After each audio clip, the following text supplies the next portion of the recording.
Yeah.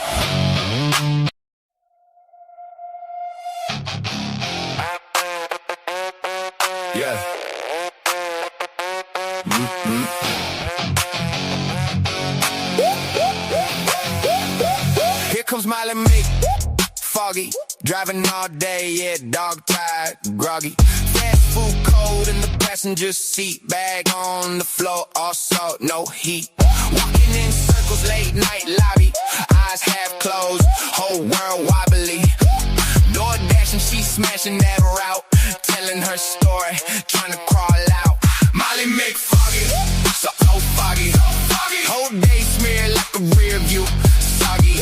Who changed your mind? Did they scare you? Billy's the boss and you're lost in the gloom. Molly Mick foggy, so foggy. I thought a killer, but the picture got choppy. Another weird story, my mind long gone. Saw the girl in the window, then she just gone.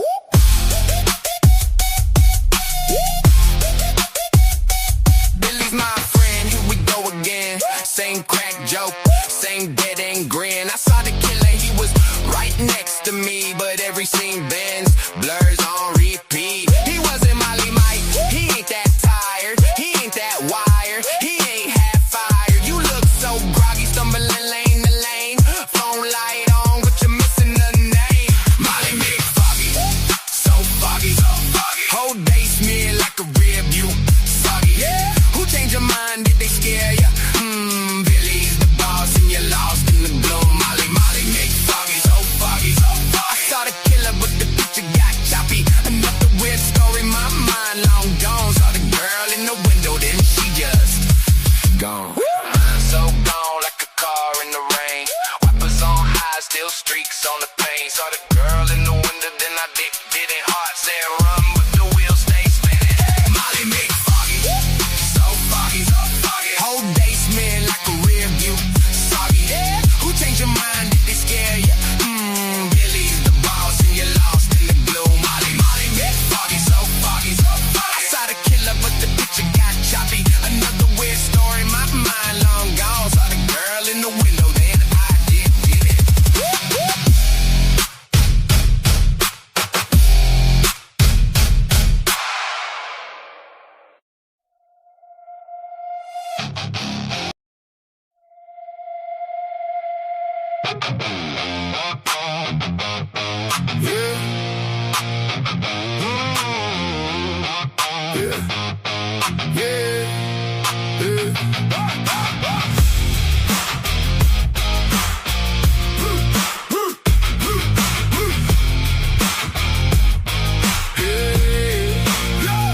She walks in cold, wearing somebody else's face, lying through her teeth, trying to poison every place. Tongue like a blade, slashing at the weak. She smiles at your back, then talks when you can't speak.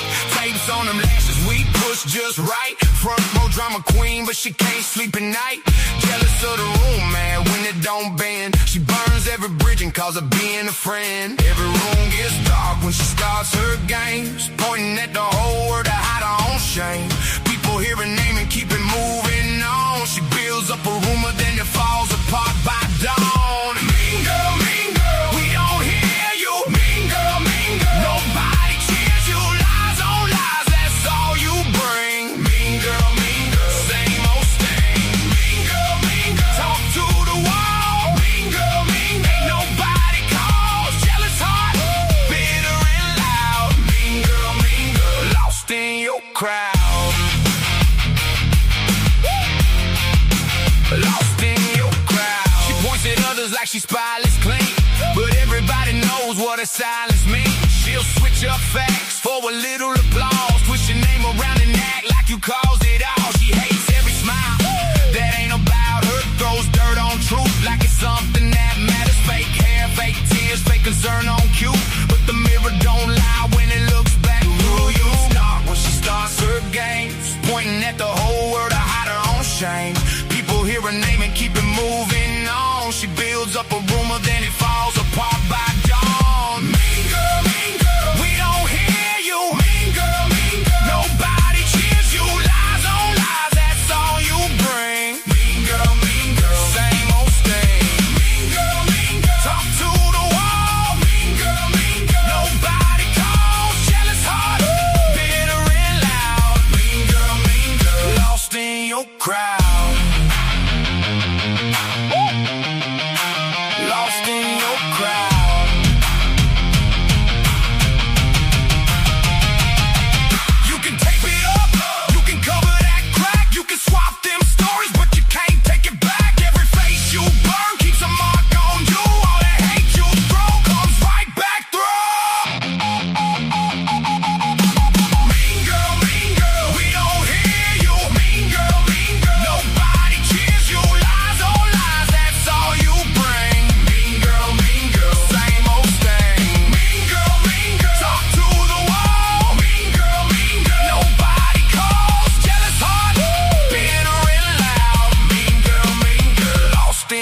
crowd.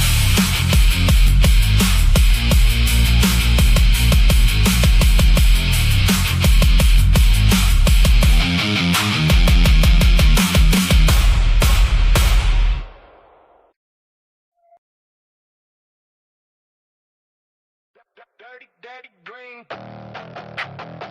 Bet you know what I mean. Smile so clean. Dirty, dirty, dirty. Hands so filthy, unseen. Big man on campus. Shark in a Letterman jacket. Laugh while the whole town drowns. He just skims off the habit. Lives in the shadows, fake sugar on his teeth. Tells tales at the conk out. Nobody buys what he speaks. Dirty, daddy green. Pocket fat from grief.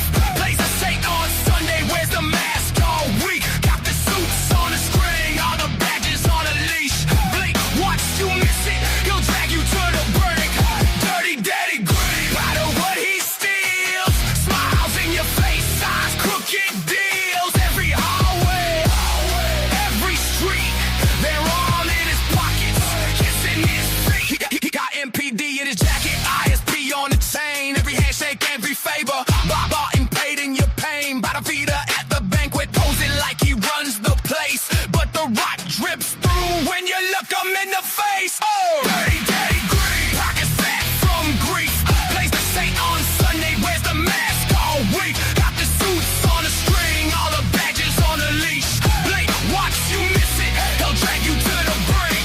Dirty, daddy green. Proud of what he steals. Smiles in your face. Signs, crooked deals. Every hallway. Every street. They're all in his pockets. Kissing his feet. Watch him. Don't even blink. He'll have your world gone faster than you think. He laughs while you think. Says it's all just business. As he pushes you to the brink. Dirty, dirty, dirty, dirty, dirty, dirty, dirty, daddy. Dirty, daddy. Dirty, daddy. Pockets, pockets, pockets, pockets, pockets. Dirty, daddy. Dirty, daddy. Pockets fat from grief. Plays a saint on Sunday. Wears the mask all week. Got the suits on a string. All the badges on a leash. Blink, once you miss it, he'll drag you to the brink. Dirty, daddy. Proud of what he steals.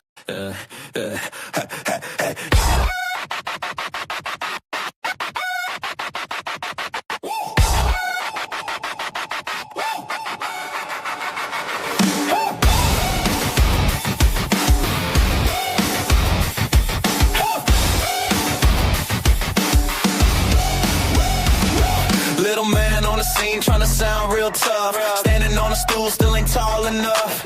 Reaching for the counter like daddy, pick me up. Wants his lukewarm brew in his favorite sippy cup. Baby pain, stomp those socks. Tiny little sneakers, big boy talk. Puffs that chest, can't lift the lock. Bangs on the door till the hinges pop.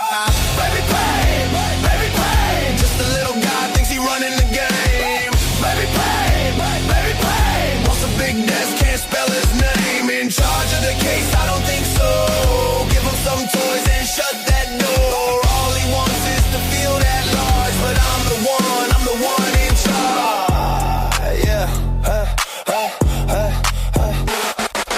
Poor little guy ain't got one friend. Crying to his mama, why's it all gotta end? Why? Tears on the floor. Kicks his legs, then he's back for more. Fake mean mug with the jelly on his chin. Throws one punch, then he runs back in. Hides behind mom when the world swings back. Wants big boots, still rocking snags. Baby pay. Just a little guy thinks he running the game. Baby pay. Wants a big desk, can't spell his name. In charge of the case, I don't think so. Give him some toys and shut that door. All he wants is to feel that large, but I'm the one in charge. I'm the one in charge.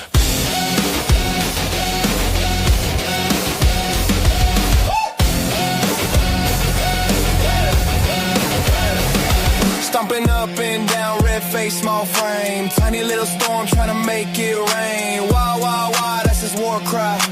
Big boy boy dreams in a shirt size 5. Baby pay, baby pay. Just a little guy thinks he running the game. Baby pay, baby pay. Wants a big desk, can't spell his name. In charge of the case, I don't think so.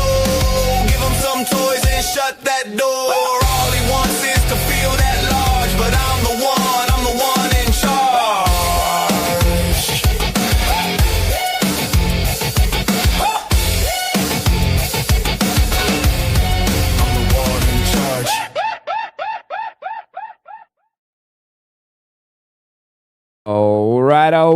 All right. Welcome back, everybody.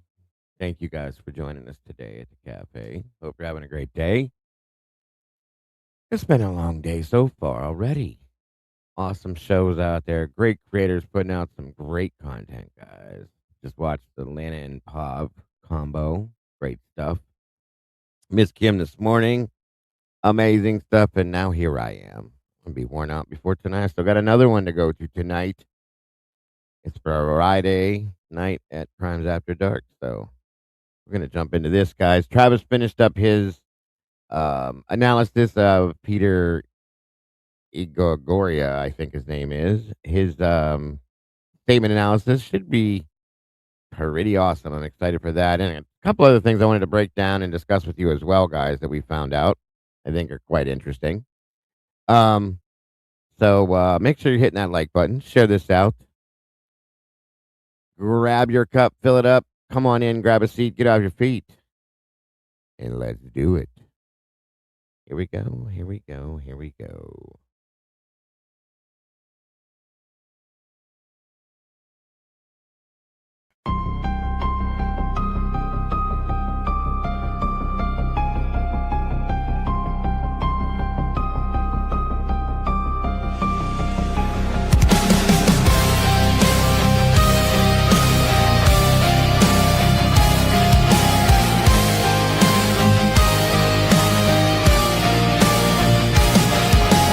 Neon lights flicker like broken halos. Whispers gather in the smoke-filled air. Tables carved with secrets and shadows. Every story's a wound laid bare. The kettle's boiling with a restless rage. Justice written on an unseen page. I sip the silence, bitter taste, waiting for the ghosts to show their face. At the TruCrime Cafe, we serve up the pain they try to hide away. Pour another cup of the truth you crave. Raise your glass to the names they betrayed.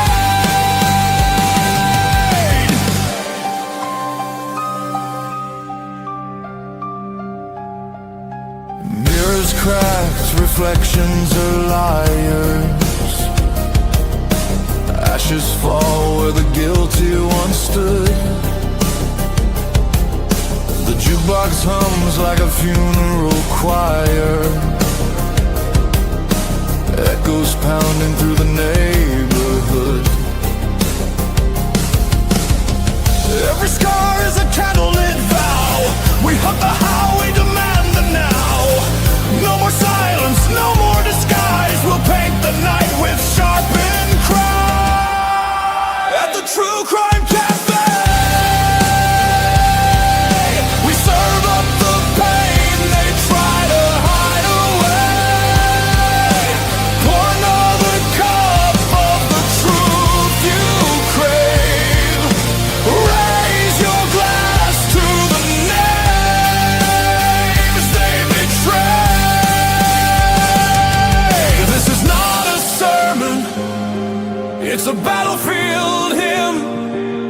A requiem dripping from the bottle's rim. The guilty write stories in invisible ink, but we'll drag it all up from the edge of the break.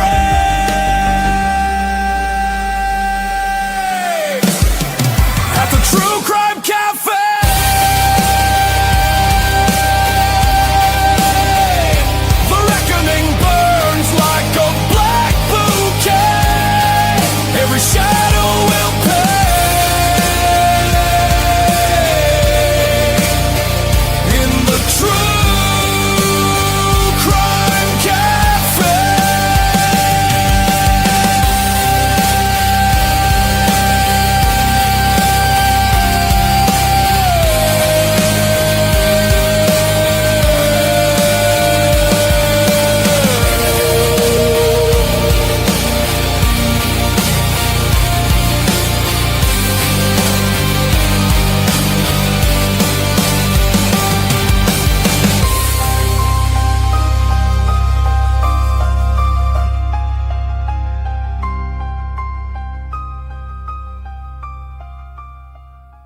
right, all right, all right. Welcome back, everybody. Great to see you today for the third time. Most of you, great to be here with you. I hope you're having an amazing day, and I hope everybody's doing amazing. So, thank you for joining me today again. Today, guys, we're going to be breaking down Travis T. Logic's analysis and breakdown of Peter's interview, which I've been waiting on. Like, I've been excited for that one. So much of the interview we've had questions about. I think this hopefully will give us some answers to it, at least a little bit, to give us a little bit of insight into what we could look at and think about it. So come on and grab a seat, get comfortable, guys, if you will. Of course, I'll put a link in here for everybody that wants to join me as we discuss these things. Looks like Miss Rose in the house. Self help, welcome back. Butterfly kisses, great to see you, Miss Josie Bay, good to see you. Beach Babe's in the house. Thank you for that, Beach Babe. Miss Leah, wonderful to see you. Welcome back. Terry Martin, great to see you. Enod, good to see you today. Miss Michelle F., good to see you. G Bean, welcome back to you as well. Gen 7, hello, hello. Miss Rowe, always happy to see you. Thank you for being here. Let me see. L Solar, hello and welcome. Hey Dips, good to see you, my friend. Thank you for being here. Butterfly kisses for you and you as well. Great to see ya. No worries. Understood about the late shows. Mackenzie Ray, good to see you. And by the way, thank you for those of you that joined us for our late show last night. That was an awesome show. Dylan and Miss Kim joined me, and then Lana surprised us and popped up and joined us for a while too. It was a good conversation, a good show. We can kind of rehash some of that stuff today as well if we have the time. Lisa Q, good to see you. Tomboy's in the house as well. Great to have you here, Tomboy. Lil Eddie, good to see you. Thank you for joining us. Let's see. Who else do we have in here? Ms. Kawanda, always happy to see you. Thank you for joining us today. Juror 13, welcome back, my friend. Good to see you. Mikey, the last 24, good to see you, brother. Thank you for joining us. One Can Leanne, welcome to you. La la la la. Let's see. The good trolls in the house and has been from the beginning. Good to see you today. Self help again. If I said it, hello again. Lady Speedwell, welcome. Julia Rose, great to see you today. I think I'm missing some people. I can't see for some reason. Miss Luther sliding on in here. Good to see you, dear. I think I got everybody. If I didn't, I will catch up. Good to see you. Good to see you. Good to see you. Come on in, guys. Grab a seat. Paco, welcome. Good to see you. Hi, Miss Luther. Cruddy's in the house. Good to see you, Cruddy. Thank you for being here. Thank you, Ro, for that. Thank you to anybody that chooses to support us this way as well. Very much appreciated. Never expected. Lisa Waskill, welcome to you. Great to see you today. I appreciate you. Let me see here. I think I got it right. Looks like we have 84 peeps in the house so far with 42 likes. We're getting there for sure. Come on in. So yeah, I'm excited. Renee Cerruti, welcome. I'm excited to see what Travis's outtake is on this one. I'm sure it's going to be interesting too. At least in my opinion. Moonlight Baby, good to see ya.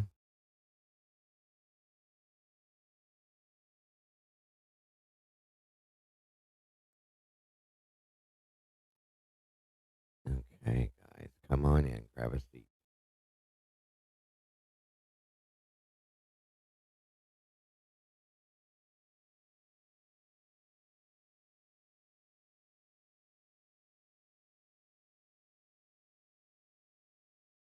Yes, please don't forget to leave a little DNA on that that like button on the way in. North Carolina Mountain Man, good to see you, brother. Miss Michelle F. dropping a membership already. It looks like Lisa Waskill received that one. Thank you, Michelle. God bless. And welcome to the sauce, Michelle. Or Lisa, I'm sorry. The link is pinned at the top of the chat now. Should anybody choose to want to join me, please feel free. Always have plenty of room for you guys up here.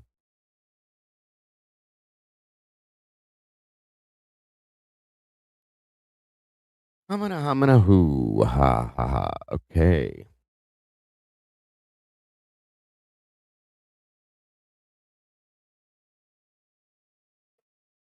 Again, great show with Lana and Paul today. I loved it. Very much so. Great show with Kim this morning as well. Love that one too. Kim Young, good to see you. Manamanam. That's right. Do do do do do. You too, Miss Kim.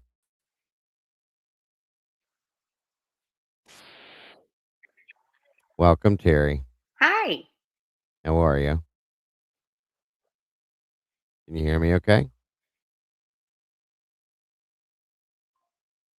Maybe not.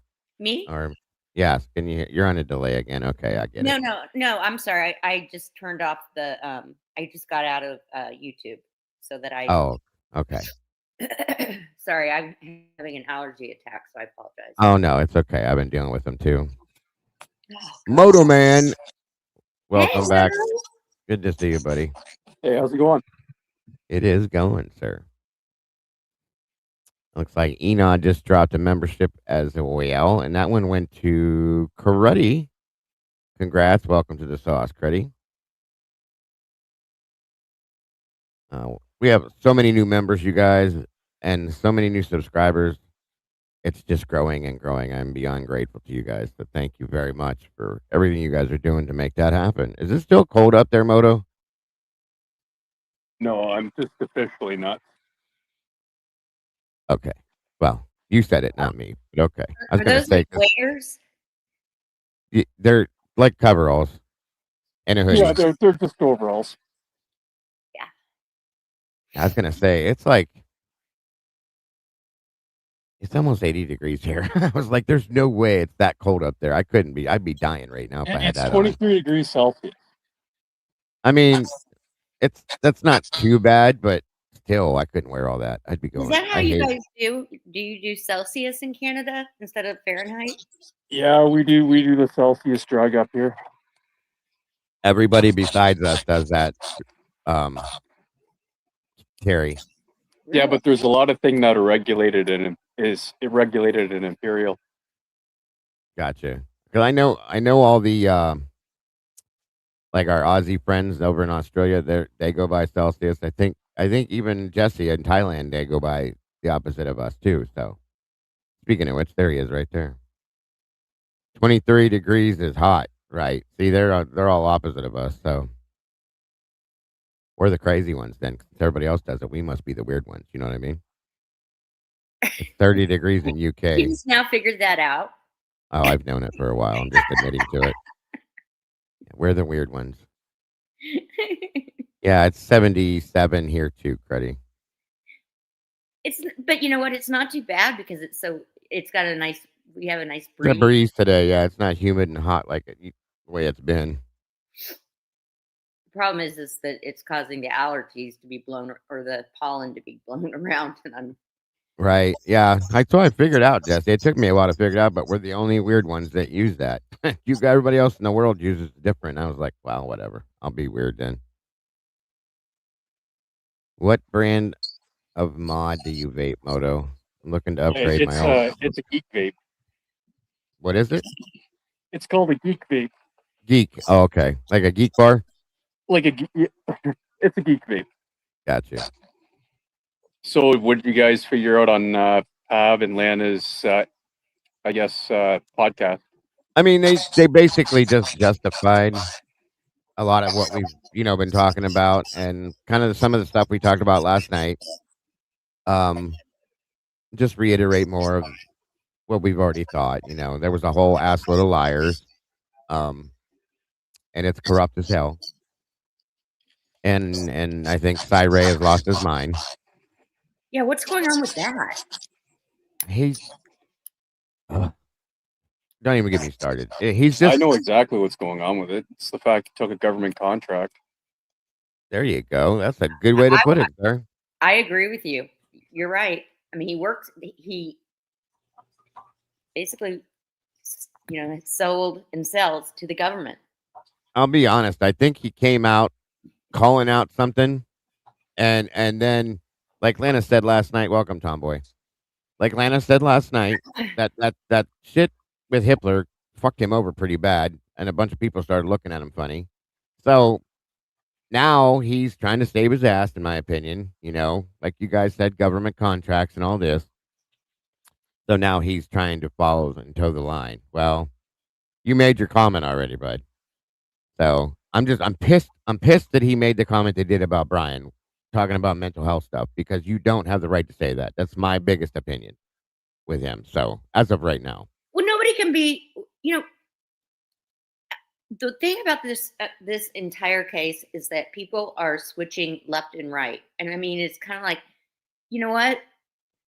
There's so many rumors out there. How can you base something, an opinion? well, right, and I Switch can sides. understand.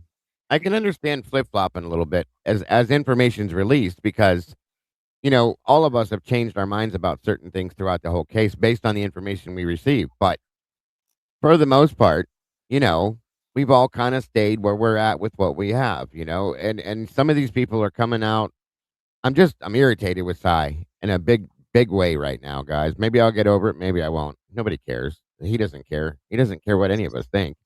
Yeah, he does. Apparently, nobody really cares what he thinks, because I mean, if you say that about the government and then you hire him back as a contractor, They're right. I mean, what I find interesting about that is, did they, after he did that, did somebody agree with him and gave him the contract? I mean, that's a good point. That is a good point, sir. Very good Right. point. I mean, I don't think they would give him, or they just went along with it to shut him up. He's got Again, a lot yeah. of. I've talked to Cy a few times actually, Right. and he has a lot of things that he has in the works, and I think that in order to get some of this stuff approved, you got to give a little to get a little. Well, he's ass kissing is what he's doing. He's keeping all of his friends and sources close to him. He doesn't want to piss anybody off. I get that too, but you know what? If you're going to stand up for what's right, then do it. Don't come out here and half-ass say something and then turn around and fuck it off like it was nothing. That's what I'm mad about. Well, when he should have stood up is when Judge Hitler called him a conspiracy theorist. Right there and then, he should have stood up for himself, yes. But again, he was trying to create something for himself as a career, more of a career. And at that point, I think is what he was more worried about. So, Why did he even need that? I mean, he's already sold a business for, he's well, a billionaire. I mean, let me see, Come on. Terry, honestly, if you hit the lottery and you hit for $100,000, are you just done then? And you have enough money for the rest of your life, or would you rather get more? You know what I mean? Well, yeah, but I mean, he sold the business. It's still bringing in money. I mean, he's still And he working on started a other new one, though. projects. He has Right. other Yeah. projects in the works, and Right. those Keaton. projects are getting pushed back from the government. Well, That's why he is. he's trying to hold on to his reputation in his background for it, and because, like I said, of what Hitler did there and calling him a conspiracy theorist, it really screwed him up. Landon was talking about that last night. I get it. So what? You're gonna turn now and flip it over and say, no, well, there were no bad actors. There was nobody. Everybody did the right thing. All the police were on top of things, and they did a great job. I miss me with that. I wish Sorry. I wasn't on it, but did anybody ask him? So you truly believe that they talked to 1,000 people by December? Oh my fucking God, no. That's a joke. That is a joke. When he said that, I was laughing to myself. Joe Lake, at this point, we've talked to over 1,000 people. Are you serious, dude? Come on. They haven't talked to 1,000 people as of today, I can guarantee you.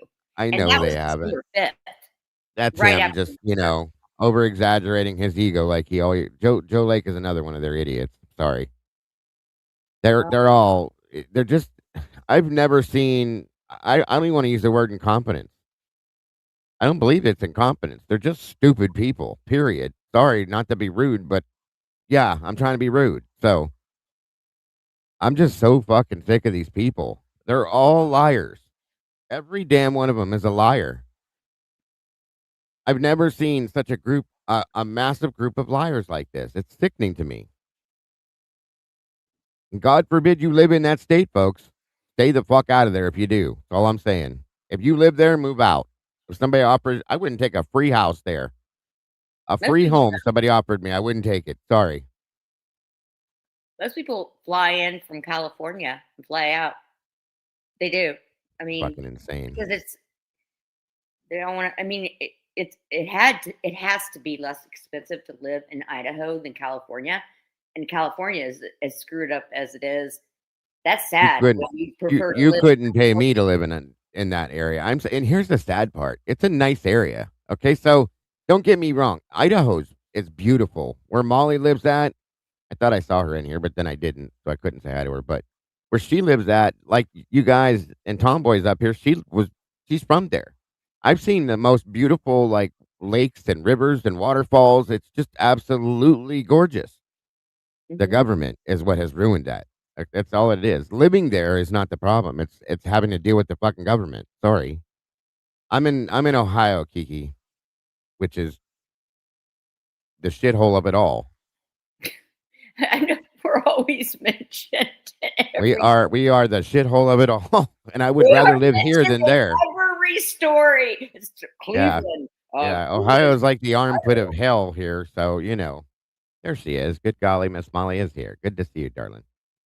100%. I would rather stay here than somebody give me a free home in Idaho, only because I don't want to deal with the damn government. Now, if I could hide out, like out in the middle of nowhere where Molly lives at, maybe if you leave me alone, but I never want to have to deal with that shit because look at what happens. They're all liars. I'm sorry. Welcome, Hope. Good to see you.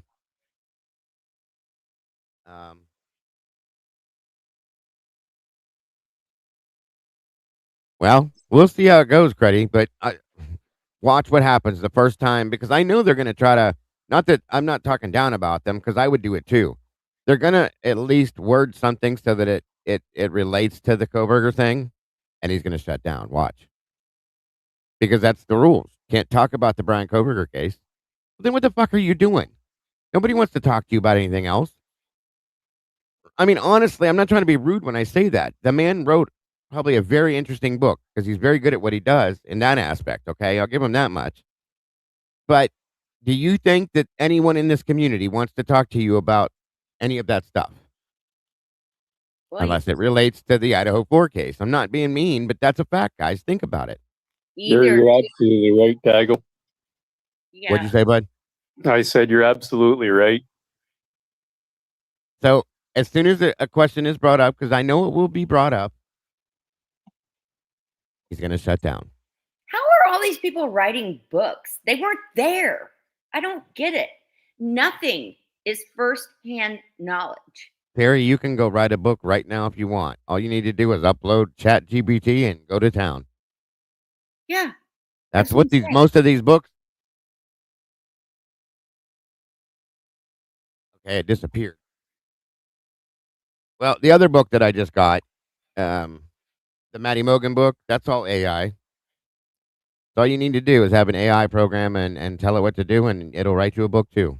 And that's what's sad is, do you know that AI, because I work in AI, and AI it scrapes what is in the internet. That's And 100% what it does. It's so incredibly hard to get answers about this case from AI. Right. I agree. Are you here, Tomboy? Unmute. Yeah, I'm here. Okay. Good. Making sure because you hadn't said anything. Critic Rick, good to see you, buddy. No, my mod died, so I need to find batteries. Oh, God forbid you don't have that. That's like you going without your cigarettes. Let's not talk about that, okay? Okay, I'm just You're saying. not going up. You stopped smoking? Me? Yeah, you. There you go. Me? Oh, really? I'm still doing this, ain't I? The only way I could stop smoking is if I quit doing this. I'm just be honest with you because of the stress levels. So I just wish start I- vaping. I can't vape. Oh, My lung. Listen, I don't know what it is. When I was a fireman, I got smoke inhalation twice.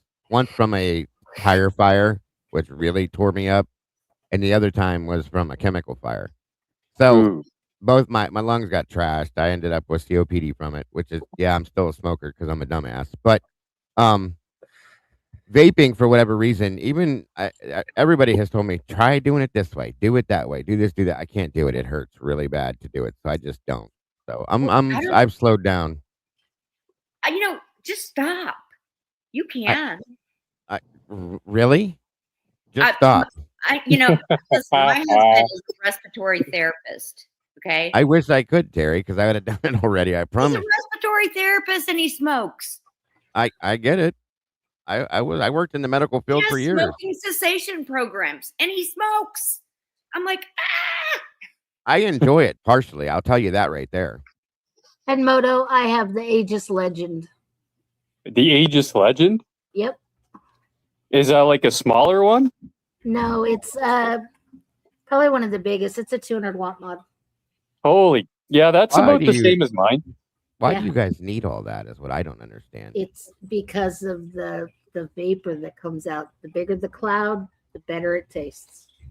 And actually, the only reason I have a 200-watt one there, Tomboy, is because it has two batteries, and if you use the low power mode, then it lasts all day. It doesn't just burn out halfway through.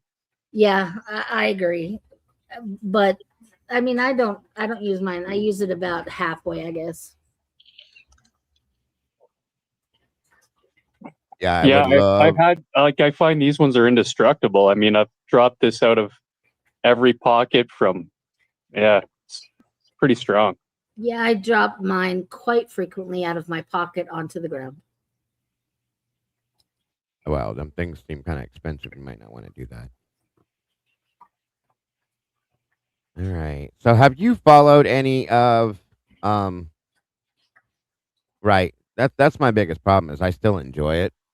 Not that I hate the way it makes me feel, and then it's made me like 100 years old. But besides that, I enjoy it, and that whole that I always hear when you guys do that. Well, I don't hear it with Margo, but Tomboy, I can definitely tell you when you're doing it.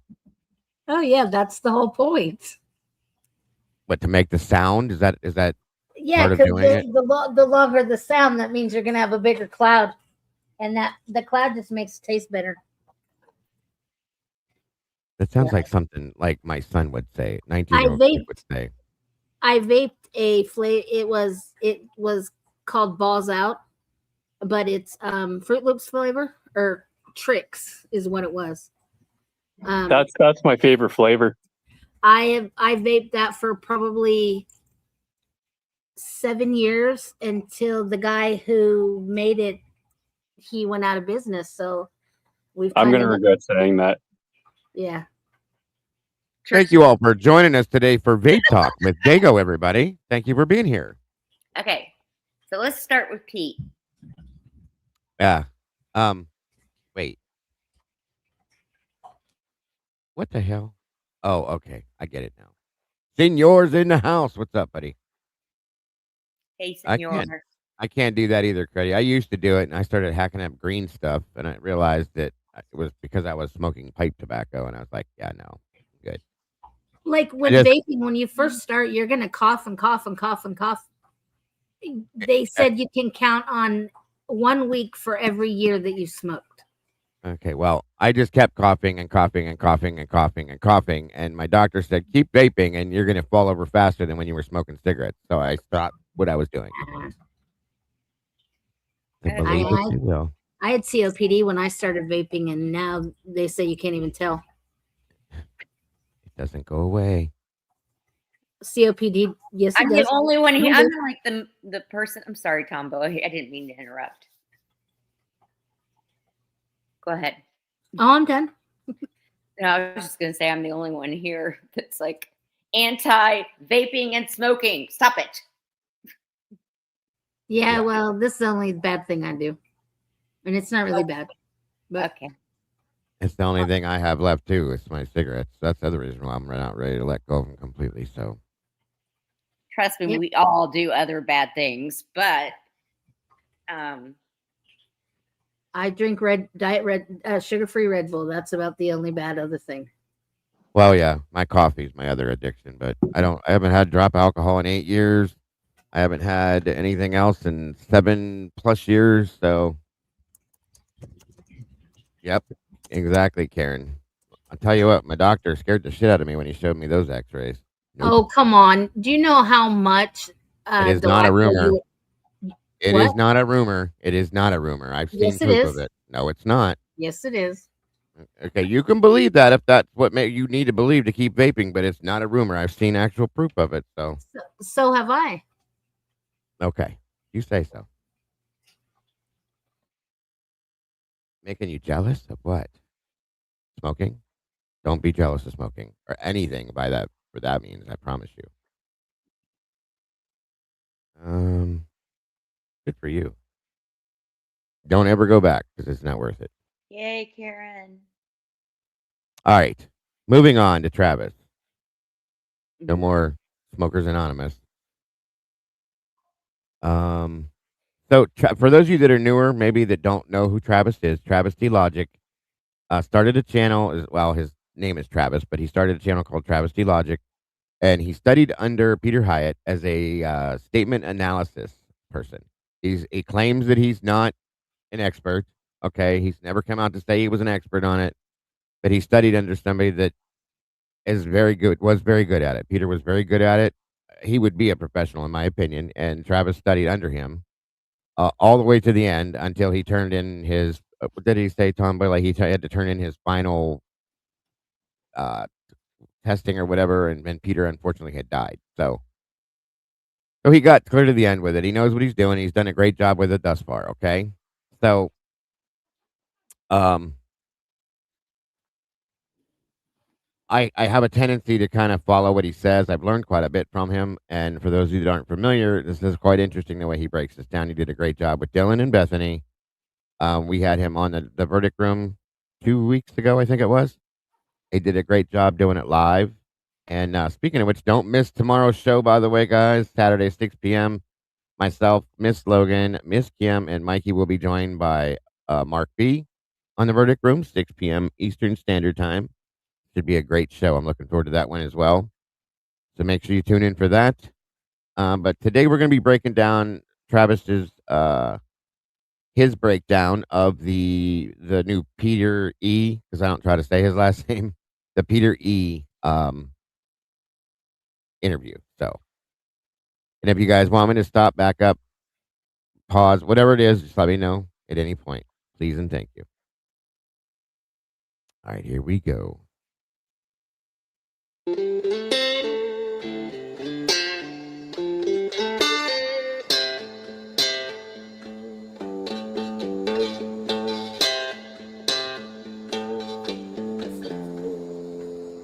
Hey everyone. So I have something I'm very excited about. My wife showed me the first interview of Peter Elgoriaga. Not sure how to say his name. But Nobody is. We were just chatting and she was like, here, listen to this for a little bit. And so I started listening and wow, there were some things that really stood out to me. So I analyzed his whole entire statement. So I know that I said I was going to go over Lakeland, but I just couldn't help it. There were a few things that he said, but one thing in particular that I just couldn't let go. So let's get into it. Can't wait for this. Hello? Hello, this is Detective Lehman with the Idaho State Police. Is this, Yes, ma'am. I'm sorry, I'm not going to be able to pronounce your last name. It's a beautiful last name. Basque. Yeah, so the reason why I'm reaching out to you, we are following up with the today. Things have kind of needed to be expedited, so I'm going to reach out to you by phone, and has said that you may be one of the people who was with Zaina and Ethan in the early morning hours. I'll just let you speak for a moment. Tell me about that. Okay, yeah, I was with him. We were at the Sigma Chi party. Okay. It ended at 1 o'clock, and we went back down to my. Okay. Here we go.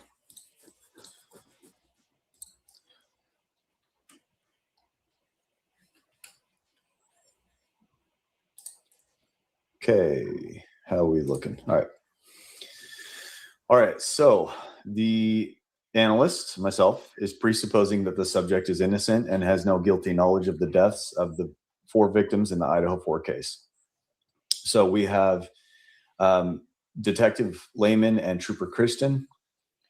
This interview took place on November 18th, 2022. And by the way, this video does not have transcripts at this point, or like a transcript on YouTube, it looks like. Not that I could tell. Yeah, it still is not on there. I just wanted to double check. And there's also not subtitles. So it's just going to be audio on that, but it is what it is. All right. So we have the greeting here and an explanation. I don't know what happened here. I'm sorry, I'm not going to be able to pronounce your last name. It's a beautiful last name. Yep, Basque. I don't know what he says there. So I would love it if someone explained that to me. That was super weird. Really has no bearing on anything, but just thought it was kind of funny. So the detective asks a really good question here. So she just kind of explains, you may be one of the people who was with Zaina and Ethan. She says their name wrong. In the early morning hours. I'll just let you speak for a moment. Tell me about that. Really good way to start this interview off. And the subject says, okay, yeah, I was with him. We were at the Sigma Chi party. Here's the analysis. Okay, yeah. May have been in response to him being one of the last ones to see Zaina and Ethan. I was with him. I am pretty sure he says him. I'm like 99% sure. I don't think he says them. Okay. So this is an indication with the pronoun I that he's psychologically placing himself there fully into the statement regarding the time and place. I was with him. This is what we like to see. We see an interesting pronoun choice here with him. We assume that this is Ethan by choosing him. It's noted that he doesn't say them. It appears he and Ethan were together at this point, which doesn't include Zaina. I was with him. Thank you for that self-help. I appreciate that very much, hon. I don't know why that's happening to you. I'm sorry for that, but we'll work it out. Either way, thank you. I think that's like number 1 towards the goal for today, so thank you very much. God bless. If that is the intended complete sentence, there's a breath after these words. I was with him, breath. We were at the Sigma Chi party. Then I and Ethan are separated with, which the word with denotes distancing. It's kind of a weird sentence there. I with him, okay? Also, by employing I was with him, there is a lack of acknowledgement of Zaina here, which may indicate psychological distancing with Zaina. The detective had mentioned both Ethan and Zaina. However, she mispronounced Zaina and said Zaina. So this could be why, just noting possibilities here. A note on social introduction. The detective already knows who Ethan and Xana is as she's asking about his experience regarding the early morning hours before their deaths. The detective has introduced Ethan and Xana into the statement. So that said, the subject you, does Loving It not Up. explain the nature of his relationship with either victims right away, which are required for a complete social introduction. I was with my friends Ethan and Xana. We would like to see this. We want to know the linguistic disposition that the subject has towards each victim. We were at the Sigma Chi party. We denotes closeness and unity, and we are interpreting this as subject and Ethan at this point. Why? I was with him. We were at the Sigma Chi party, but he may be internally including others here, specifically Xana, but we don't interpret. We do notice there's a here, which is a pause, which indicates sensitivity. And the Sigma Chi party is the location. Okay. Detective says just that. Okay. Subject. It ended at 1, and we went back down to redacted, unfortunately. So we do deal with redactions on this video as well. Analysis. Indicates another pause, indicating sensitivity. It ended at 1. What about it ended at 1? Was it a scheduled party? Was it an official time? If not, this is peculiar. The detective is trying to understand the subject's experience with Ethan and Xana that night. And she asked a great question. Tell me about that. This is the subject going back into the free editing process all on his own. There is no contamination here so far. When the party ended, it's not relevant if they left early. Change locations, continue to visit, or party privately. Real quick, let me make sure. All right, we're good. We don't interpret, but it appears that the subject is intending to say that it ended at 1, and after it ended, the subject says, and we went back down to blank. The subject has not made it clear exactly who is we at this point. The lack of clarity here is curious. It brings the question to the mind. Why is he not being clear about this? The subject, the location he, quote, went back down to is redacted, unfortunately. Back down indicates the subject and Ethan, or we, had been there before, possibly the subject's place. We don't know. Down may indicate the subject views the other place as lower elevation, or perhaps it is the south of the lodge, to the south of the lodge, or it could simply be how the subject perceives the location in reference to the lodge. Could just be a part of his speech of how he references places in general. Okay. Let's get back to our interview here, the audio. We were at the Sigma Chi party. Okay.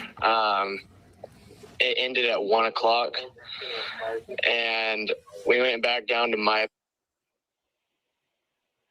Okay. Okay, here we go. Let's go ahead and listen to this. Okay. And went down there to grab a couple things, and then we went back into the lodge, and Xana and Ethan were in the lodge with my girlfriend and I, and that's the last time I saw them. They said they were going to come with us, but nobody remembers them coming with us there. I've asked all of because we went to AGR, another fraternity right there, Okay. neighboring to us, and I asked them, and they don't remember them being there, so I'm pretty positive they weren't there. They were. All right. This was very interesting words by Mr. Peter here. Okay. The subject. So this is all continuing on from Tell Me More About That. Okay. So he talks about this. He talks about this. The detective is just saying K, and he keeps going on. This is beautiful. And went down there to grab a couple things. I will try to get this here. Come on, don't do this to me. All right, that's fine. And went down there to grab a couple things. We have a repeat of this phrasing. which indicates sensitivity. Okay. So before, it ended at 1 and we went back down to my and went down there. Okay. That's what I mean by a repeat of this phrasing. There's a drop pronoun the second time. There's no we or I or they or he or she. Right here. We do not know for sure who went down there to, quote, grab a couple things. This may be an indication of psychological distancing from that location. We also have a change in language. We went back down to my, and then went down there. The redaction makes this very difficult to understand the reason for the change of the language. Was there a third location? This is not clear.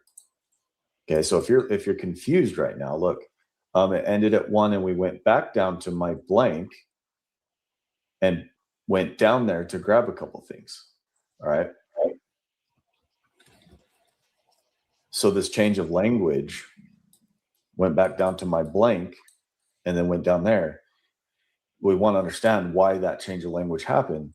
It's unknown. To grab a couple things. The subject now explains why they went wherever it was that they went, which is a sensitivity indication that the subject felt the need to explain to the detective why he went to wherever it was. This suggests that the subject was preempting a question. Why did you go over to blank? His reason for going there is to grab a couple things.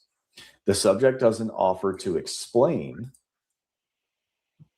what those things. Thank you, Turkey Creek. It's definitely helpful. I appreciate that very much. God bless, hon. Very much appreciated. Things were. So this results in an explanation that lacks information. This is peculiar and brings attention to the question of what are those things and why is this sensitive to the subject? I'm just going to tell you, this is going to be something by the end of this that's going to be really important. And then is an indication of passage of time, which means there's missing information. We went back into the lodge, only allowing the subject to guide via his words. This would mean the subject and Ethan. Also, there's another back, which indicates that the subject was basically at place A, not sure where that was, then place B, the lodge, then went back to place A, and now back to place B. All right. He's using back twice. We also have a change of language. At first, it was the Sigma Chi party, and then it changed to the lodge. This is either 1, because the party had ended, or 2, he grabbed a couple things. All right. We're going to keep moving on here. I put this in here so that we can not lose track of the statement. So this is a snippet of the same exact statement up here. All right. So now we're going to focus on these words. We are confronted with surprising words here. And Zan and Ethan were in the lodge with my girlfriend and I. We were understanding if we. I'm glad to hear that, self-help. Thank you for choosing to be here with us. We appreciate you, and we're grateful that you're part of our family now. So thanks for joining us. Thank you, Freddie. I think that's number 3, maybe 4 towards the goal already. Thank you very much. Welcome to the sauce, Ozzy. Appreciate that as well. Got people popping up all over the place. It's awesome. Love you guys. Interpreted that based on his words, and then me and Ethan went back into the lodge, and Zan and Ethan were in the lodge with my girlfriend and I. Okay. Looking back, if we was Xana, Ethan, subject's girlfriend, and the subject, then this sentence may even be more peculiar. So it seems that we wasn't all 4 of those. So again, who is we? The subject has concealed this information. Okay, look. Let's even go further. It ended at 1, and we went back down to my. We went back down to my, and went down there to grab a couple things, and then we went back into the lodge, and Zan and Ethan were in the lodge with my girlfriend and I. If it's all 4 of them, so we here, let's just plug that in. Went down there to grab a couple things, and then Zan, Ethan, me, and my girlfriend went back into the lodge, and Zan and Ethan were in the lodge with my girlfriend and I. That's the problem. The subject has Thank you, concealed this Turkey information. Creek. We also have an incomplete social introduction to the subject's girlfriend. We're not given her name. We're given 2 of the 3, my and girlfriend, but missing the name. This denotes psychological distancing with the girlfriend. Now, this could be because at the time of the statement, there was psychological distancing, or at the time of this interview, there is psychological distancing. The detective, so far as we know, or the subject knows, doesn't know who the subject's girlfriend is. So the lack of complete social introduction is noted and is going to be something that is looked for moving forward in the statement. We also see the subject refers to Xana as Zan. The shortened version of Xana gives the impression of a close relationship between the subject and Xana. This speaks to history between the two. With separating Zan and Ethan and my girlfriend and I denotes distancing, emotional or physical. All right. Zan and Ethan were in the lodge with my girlfriend and I. With separates my girlfriend and I, that they could not be farther apart. My girlfriend and I, Zan and Ethan, in the sentence. All right. That's what I'm talking about. So this is curious. There appears to be a close relationship between Xana and the subject, and yet we see the distancing at the same time. Given the apparent concealment of who we is, it brings the question up, was we the subject in Xana? There was a drop pronoun here. Went down there to grab a couple things. Okay. We went back down to went there to, was this Xana and the subject? So, and not only that, but again, we don't have a social introduction for Xana and Ethan.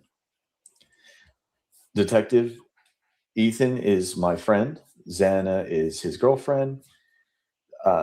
There's no, we look for my title, friend, girlfriend, mom, dad, whatever, and name. Okay, this denotes respect, and it shares the relationship, the quality of the relationship. When this is hidden or concealed or not referred to, this denotes disrespect. And when we are talking about victims, and the subject knows the victims and has some sort of relationship with them, this is a big, major flag. Okay. All right. So let's review. And went there to grab a couple things, and then we went back into the lodge, and Zan and Ethan were in the lodge with my girlfriend, and that's the last time I saw them. Okay. So far, we understand very little. We don't know the location or locations that they went to other than the lodge, and all we really have is that the 4 were at the Sigma Chi. That and the subject and 1 or more went with him, went somewhere to grab a couple things and came back. There's very little being shared. This is not expected. And he is now finishing with, that's the last time I saw him. The subject continues on. So we're hoping that we're going to get more information and his insight as to the victim's status at this time, right? Whereabouts in the party, conversations and thoughts they had, intentions, their mood, their relationships, potential conflicts, etc. Insight as to the victim's status, the subject's status. The subject may have precious insight and information that could help in locating the source of the Idaho 4 murders after all. And by the way, this is one reason why Peter stood out to me. One of the things the detective says, you were known to be one of the last people to ever see Ethan and Xana. Thank you. That is a huge question mark. After analyzing Dylan and Bethany, For me, Ethan and Xana is a huge question mark. This Peter has very interesting information. Oh, all right.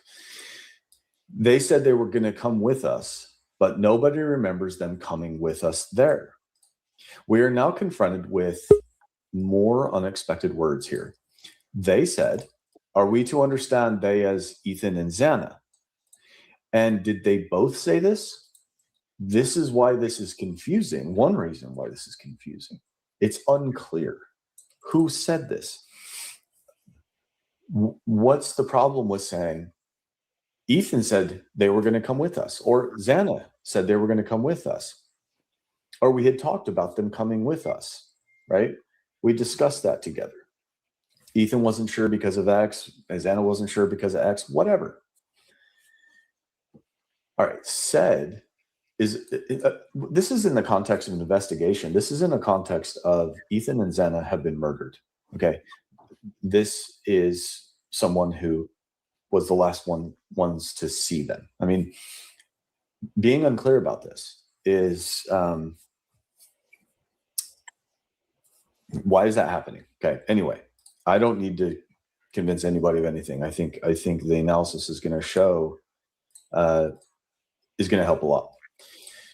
Anyway, said here is a soft word indicating low or no tension. We're gonna doesn't mean that they did come with us. It speaks to intention. They said they intended to come with us, right? They were gonna come with us. It's an intention. This is not the same thing as they were going to come later or they were going to come behind us. Come with us denotes together. But nobody remembers them coming with us there. Things that are said in the negative, what nobody remembers in statement analysis, is oftentimes more important than that which is said in the positive. I'm going to give some examples here. So if you've heard this, forgive me. Example, if I asked you, where were you yesterday when you didn't win the lottery? You would say, huh? It is extremely rare that we mark memories by what didn't happen. Back to the statement. And one of the most important things here, so far in the statement, the subject is not saying, I don't remember them coming with us there. Okay, I don't remember. I mean, that would be a weird thing. I don't remember them coming with us. But still, that's less strange than nobody remembers them coming with us there. Out of anyone, it would be the subject who would remember who came with him or us. We also don't know where there is, which makes this even more peculiar at this point. It appears the subject has psychologically moved on to another location without explaining that location. This denotes psychological distancing with that location, and it indicates the subject's priority. To be clear, before the subject clarifies where this place is, he first explains, nobody remembers them coming with us. The subject is alerting that he has a need to not share what he himself remembers. His own memory is sensitive to him. He is psychologically distancing himself from speaking from his own memory, his own testimony of what he saw or experienced. This is not a good sign here, given this is right at the most delicate time when he saw the two victims last. Okay, I'm gonna get back to this here, but look.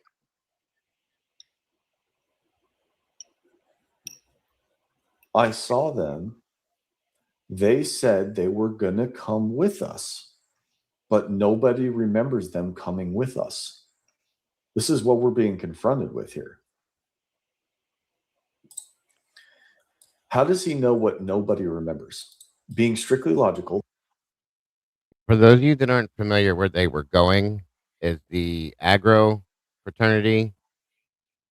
Basically, I call it farmers.com, the farmer fraternity, whatever you want to call it, which is right next door to Sigma Chi. Read up more belongs to that one. That's the one we saw the picture of the guys kind of dressed up. The guy had a K-bar knife in the front pocket of his overalls. That's where they were going. And it's interesting because Pete had stated at one point that he was pretty close with them, but Ethan wasn't a big fan. So why would they go? And did they go? There's Alpha Gamma Rho. Yeah. Sorry, loving it up. That's what it stands for. Um, Is the that the fact that same? they, Is that the sorry, same frat that the guys were shown when Rosie and the other policemen were there, and they were all like out drinking and standing up on the roof? no, that was Jack DeCore's house. Okay, no, that couldn't be because Jack Yeah, that that was was a frat house. the only video I ever saw where the two police officers were there and there was anybody on the roof was Jack DeCore's house at the end of the cul-de-sac there. The same night or the same day that they walked up for no reason because they Yes, that's the exact same one, same video. Thank you, Enod, again. Okay, thank you. Absolutely. And for that one, you're very welcoming, kind, respectful, funny. I appreciate you, Moto Tomboy, Miss Potts, Terry, Kawanda, the chat, and everybody. And we appreciate you very much. Thank you. Thank you. Very much appreciated. So, read up more belongs to that one. And like I said, those other guys that are all involved in that are part of that. You know, we saw the picture with the guy with the K-bar shoved in his little pocket in the front. Something to think about. So, just an interesting point to make. This is an almost omniscient view. Additionally, this was about 5 days after the Idaho four were murdered. This wasn't a long time ago, and yet the subject is talking about remembering. He's not saying, I think they went home. Everyone I asked said that they didn't see Ethan and Xana after I left from Sigma Chi. What is being insinuated, we don't interpret, is that he expected to see them there, and they didn't show up in the final analysis only hours later after they passed away. Now, that's actually giving him way too much credit because they said they were going to come with us, right? So that would be an emotional piece for the subject, right? He expected to see them there. They didn't show up. And hours later, they passed away. That would be an emotional piece. A specific question would rattle around the subject's mind. What if they had come with us that night instead of going home? They may be fine and alive today. Nobody remembers them coming with us there. One final thing on this. This sentence here very well may be leakage of a simple idea that they did come with us. He again is not saying they didn't come with us there. Instead, nobody remembers them coming with us there. Whether people remember something or not doesn't change the fact of the matter. It doesn't change whether or not something did or didn't actually happen, like them coming with us. I've asked all of because we went to AGR, another fraternity right there neighboring to us, and I asked them and they don't remember them being there, so I'm pretty positive they weren't there. I've asked is a broken segment here that the subject interprets himself to explain location and eventually continues on with, I asked them and they don't remember them being there, so I'm pretty positive they went there. They weren't there, right? Before the subject finished off this last part that was just mentioned, he explains, because we went to AGR, another fraternity right there neighboring to us. And we have another hitch here between, because we went to AGR, which combined with the initial interruption, I've asked all of because we were, right? Great job, Trav. I'm glad you're in here, Trav.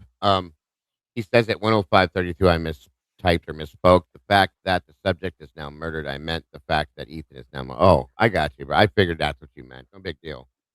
By the way, thank you guys. We hit our goal so far. And again, great job, Travis. Guys, make sure that you guys are subscribing to Travis's channel, supporting this. He does an amazing job. He's an awesome resource we've added to the community recently. I'm very grateful he's out here doing an amazing job. I couldn't wait for you to do this one. hopefully you're going to have the time, because I know this is time consuming, to do his second interview, because that one is so much more. So, but thanks, Trav. Appreciate you very much, bro. May indicate higher internal tension, stress here, considering we also have a sensitivity indication here of the subject explaining why with the cuz and the so. But I'm getting ahead of myself. The subject explains why nobody remembers them coming with us there.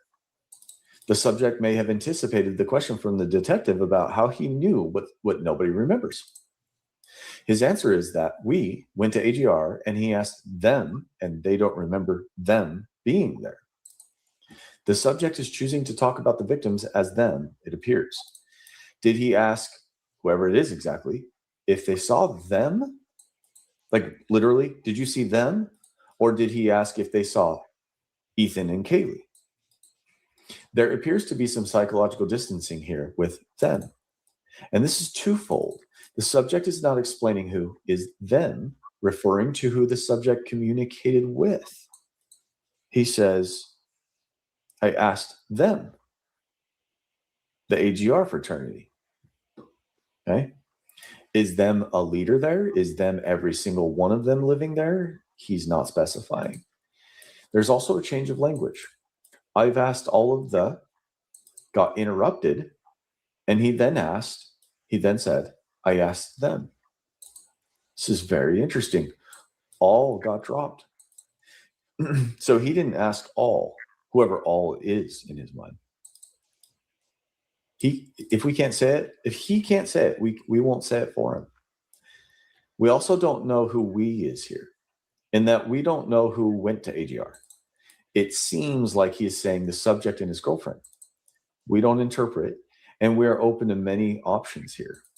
The lack of clarity of who all of these are is an indication of concealing. I mean, it's a clear indication of concealing. The subject then finishes with, I'm pretty positive. I'm positive they weren't there. He's not saying that. The pretty indicates the weakness. It's a caveat. If the subject had a shadow of a doubt, we would expect, I'm not positive about that. They may have been there. I'm not going to say I know something if I don't. I have nothing to persuade about. That's what we're expecting. That kind of attitude, that kind of language. There's a need to persuade here. Okay. It's worse than this, however. The subject is saying, so I'm pretty positive. In other words, because I asked them and they don't remember them being there, I'm pretty positive they weren't there. Again, he all on his own is qualifying his pretty positive they weren't there because of others' memory of a place the subject went to. He is not appealing to his own memory. The detective is not asking him to be the detective and ask others for their testimonies. The detective has called the subject, literally on the phone, to understand his account. Remember, he dropped all. This indicates there are more to ask. He psychologically has notified us that psychologically he knows. He can't say that he asked all. So again, why the need to persuade that the victims weren't there? Okay, so here's a little. This is a very interesting statement. It's kind of hard to communicate all this and show this, all in this word program on YouTube. So I just thought this would be helpful. Here's the unnecessary information in pink. Okay, white. Okay, yeah, I was with him and we were at Sigma Chi party. It ended at 1. Zan and Ethan were in the lodge with my girlfriend and I, and that's the last time I saw him. Okay, fine. No. And we went back down to my blank and went down there to grab a couple things. And then we went back in the lodge and Zen and Ethan were in the lodge with my girlfriend and I, and that's the last time I saw them. They said they were going to come with us, but nobody remembers them coming with us there. I've asked all of the, because we went to AGR, another fraternity right there, neighboring to us, and I asked them, and they don't remember them being there. So I'm pretty positive they weren't there. Unnecessary information is so important. Okay.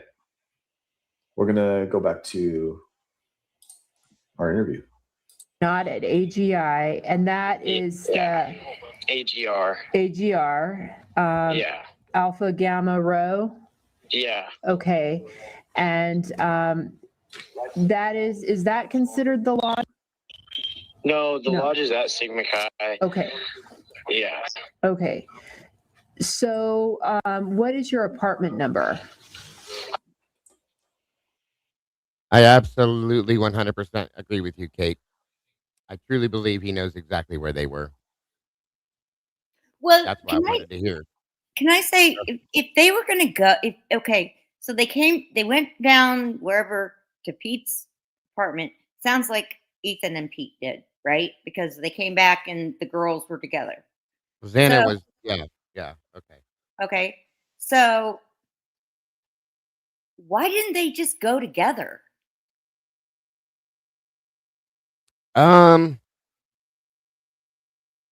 Wait, what do you mean? They were going to go they were going to go with them. Why didn't they go with them? I mean, they were all together. What did the one couple say? Oh, we need to go somewhere else and then we'll meet you there. I mean, I don't get that. I think you're confused about this. No, he said that when they came back, you can replay it, but when they came back, the girls were together and they were going to go to the party. But they didn't leave together. I mean, I don't get that. No. They went to the party, okay? And then they went back to his place, packed up their stuff around 1:20, and he went next door to Agro. They went home. He believes. He says it in the second interview. Okay, I'm just saying what I just heard. How far back is it? Right there. I mean, not too far back. Okay, I'll play Maybe that I back. heard wrong. Maybe I heard wrong, but I mean, from what I heard, the girls were together. They met up with them, back up with them, and then they were going to go and together. Why wouldn't you just leave together? I'm going to play it back to see what you're saying because I'm not quite understanding what you mean. A caveat. If the subject had a shadow of a doubt, we would expect him. We would expect, I'm not positive about that. They may have been there. I'm not going to say I know something if I don't. I have nothing to persuade about. That's what we're expecting. That kind of attitude, that kind of language. This, there is a need to persuade here. Okay. It's worse than this, however. The subject is saying, so I'm pretty positive. In other words, because I asked them and they don't remember them being there, I'm pretty positive they weren't there. Again, he all on his own is qualifying his pretty positive they weren't there because of others' memory of a place the subject went to. He is not appealing to his own memory. The detective is not asking him to be the detective and ask others for their testimonies. The detective has called the subject, literally on the phone, to understand his account. Remember, he dropped all. This indicates there are more to ask. He psychologically has notified us that psychologically he knows. He can't say that he asked all. So again, why the need to persuade that the victims weren't there? Okay, so here's a little. This is a very interesting statement. It's kind of hard to communicate all this and show this, all in this word program on YouTube. So I just thought this would be helpful. Here's the unnecessary information in pink. Okay, white. Okay, yeah, I was with him and we were at Sigma Chi party. It ended at 1. Zan and Ethan were in the lodge with my girlfriend and I, and that's the last time I saw him. Okay, fine. No. And we went back down to my blank and went down there to grab a couple things. And then we went back in the lodge and Zen and Ethan were in the lodge with my girlfriend and I, and that's the last time I saw them. They said they were going to come with us, but nobody remembers them coming with us there. I've asked all of the, because we went to AGR, another fraternity right there, neighboring to us, and I asked them, and they don't remember them being there. So I'm pretty positive they weren't there. Unnecessary information is so important. Okay. We're going to go back to our interview. Not at AGI, and that is. So is that what you were talking about? Yeah, Terry? I mean, they met up with them, and then all of a sudden they didn't go together. No, that's what I mean. That's why I thought you might have misunderstood. So what they did was they went back to his apartment. They hung out for a little bit, I guess. They packed up their stuff, and then he was going to go to AGR, okay, which is the Alpha Gamma Rho fraternity next door, and then he says it in the second interview, not this one. Then they go. He believes that they went home.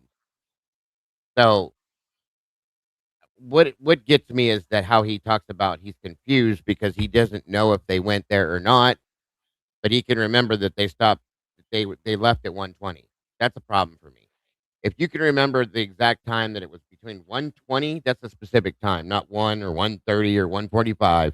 It's 1:20 or 25 that they left you, but you can't remember if they went next door with you.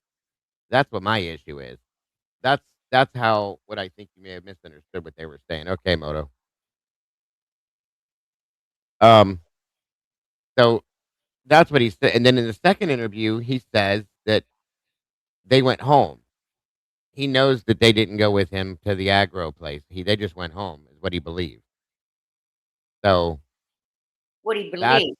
That's a huge caveat. Oh, big time. Everything that Peter says is third hand and what he believes. Pete gives off a very bad vibe to me. I'm very uncomfortable with his interview. And Travis just makes it even more written in stone for me. Right. But maybe I'm wrong, but if you keep going, I swear it sounds like they met back up with the girls, and why wouldn't you go together? Just if you're going to go to the same place, go together. You're together already. That's what I'm saying. They didn't go to the same place. Him and his girlfriend, or him by himself, went next door. Ethan and Xana went somewhere else. He believes they went home based on the second interview. And wouldn't you be like, where are they? I mean, I don't know.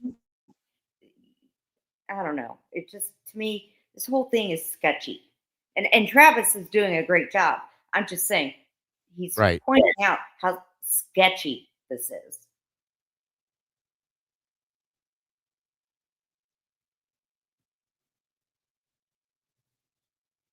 I'm sorry. I agree. I am going to talk when I just can't even picture something that would not make sense. I mean, it just wouldn't. No worries. No worries. On we go. Yeah. AGR.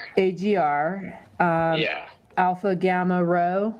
Yeah. Okay. And that is that considered the lodge? No, the lodge is at Sigma Chi. Okay. Yeah. Okay. So what is your apartment number? And what is your girlfriend's name? Is that? Yeah. Okay. And her last name? Okay.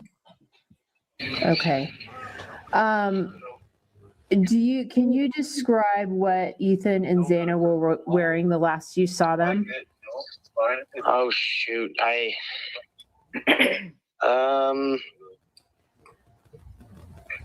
don't remember what they were wearing. I know Ethan and I were at Kappa Alpha Theta's formal. Ethan went to that.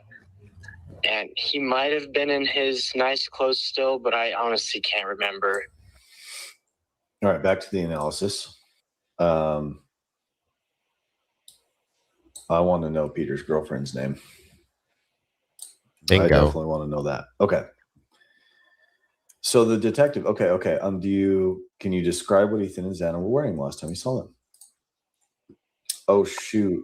I don't remember what they were wearing. I know Ethan and I were at Kappa Alpha Theta's formal. Ethan went with, according to Bethany, this is Ethan's sister, to that, and he might have been in his nice clothes still, but I honestly can't remember. Analysis. Oh shoot, this indicates sensitivity to the question with these pauses fillers. I don't remember what they were wearing. The subject could have stopped. That's right. Pete's girlfriend's name was Sadie Buck. Thank you, Dean. I forgot about that. Is that his wife now? I think so, yeah. I believe so, Miss Terry. There, but he continues on.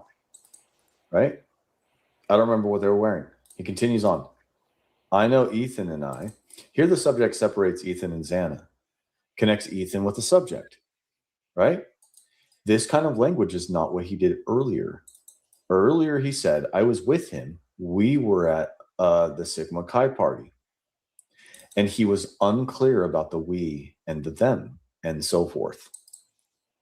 This underscores the analysis up above with the first main piece of the statement. We have contrast here. This is important as this provides context and hardening that clay of the analysis above. Ethan went with blank to that. Ethan went with blank to that. We're not sure based on the interview who it is, according to Bethany Funke's statement. This was Ethan's sister. Note, Dylan Mortensen makes no mention of this. He might have been in his nice clothes still. The subject remembers leaving the lodge and grabbing a couple things, but he doesn't remember what Ethan and Xana wore. He is saying that Ethan may have had his nice clothes on merely because he was wearing his nice clothes at the formal. This might be another indication of such psychological distancing from his memories of the lodge, that time, and that entire experience regarding the victims. Okay? He's not appealing to his memory of the time at the lodge. He's appealing to, well, since formal happened, he may have still been in those clothes. That indicates psychological distancing from the memories surrounding the lodge area. The subject is talking about previous time or events and going into details, who Ethan went with, about that event, the formal, but appears to have a need to not want to go into details about this event in question, Sigma Chi. Still here indicates a challenge or change may have occurred. Okay? Might have been in his nice clothes still. This makes some sense because there were two different settings being compared with, two different parties, right? But I honestly can't remember, but indicates refuting and or minimizing that which was said before it regarding wearing his nice clothes. Honestly is an unnecessary caveat. I can't remember is likely to be true. The employing of honestly is something we need to think about, as honesty may be on the subject's mind. When honestly is used, it may indicate that honesty is something he hasn't done thus far. It brings to question, is he being honest now and he wasn't before, or vice versa? Okay, we may get more insight as we move on through the statement. All right, let's go back. So there was a formal before the Sigma Chi party? Yeah, for a different sorority house. The one that Ethan's sister was a part of. Okay. Which sorority was that?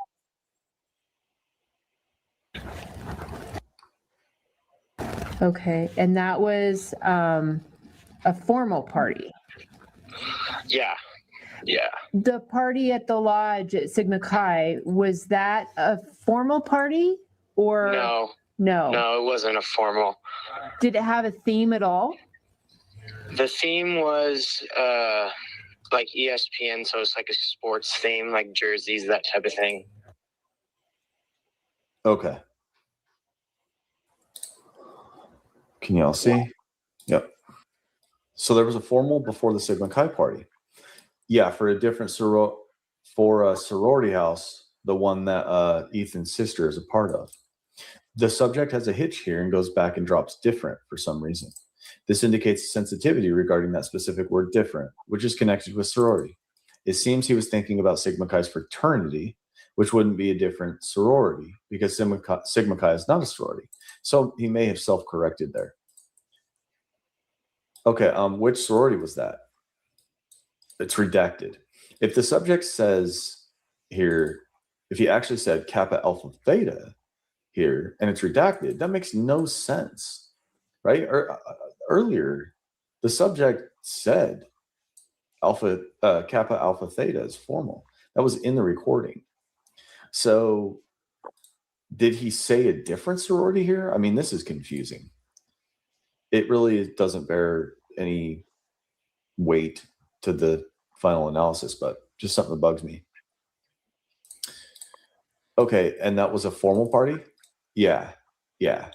Anything said twice is marked as sensitive. I'm not sure why he says twice. Yeah, twice. This may indicate internal tension or stress.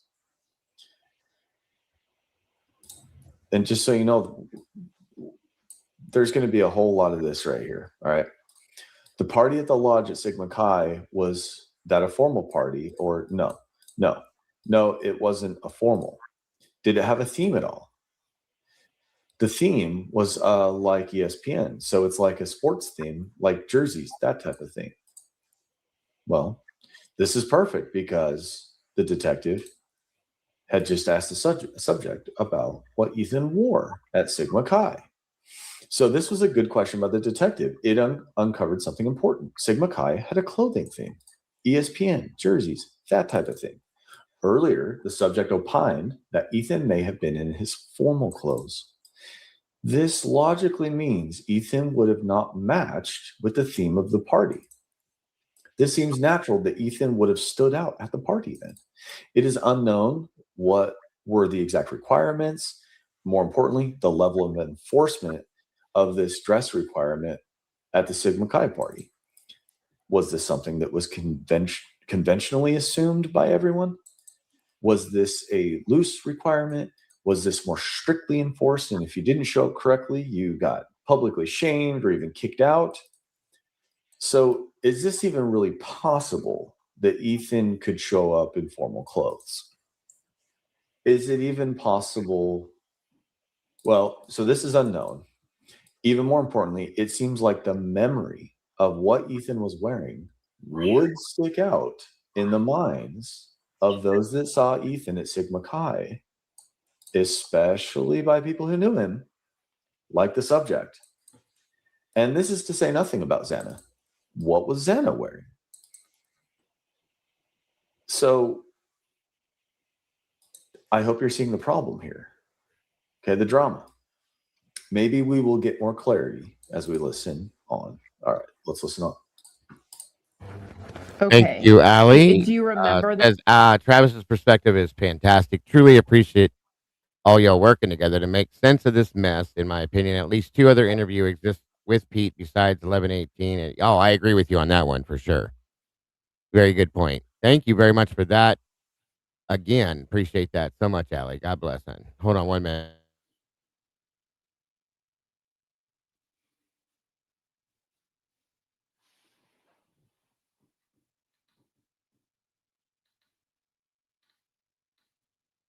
Give me 1 minute, guys. I gotta fix something real quick.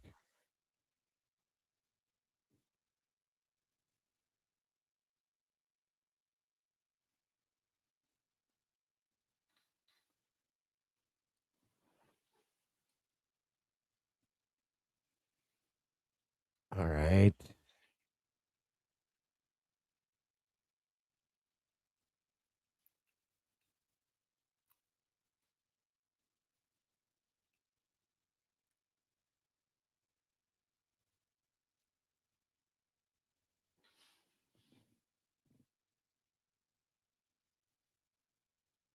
1 minute. Okay. Wait a minute. What's going on here? Just a second. 1 second.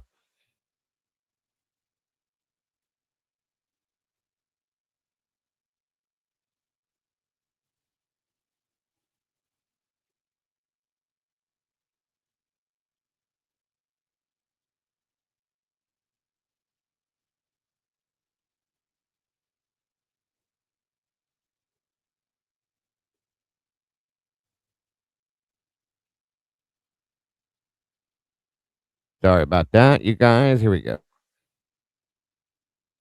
Them having any kind of sports apparel on? I really don't. Okay. I'm sorry. No worries.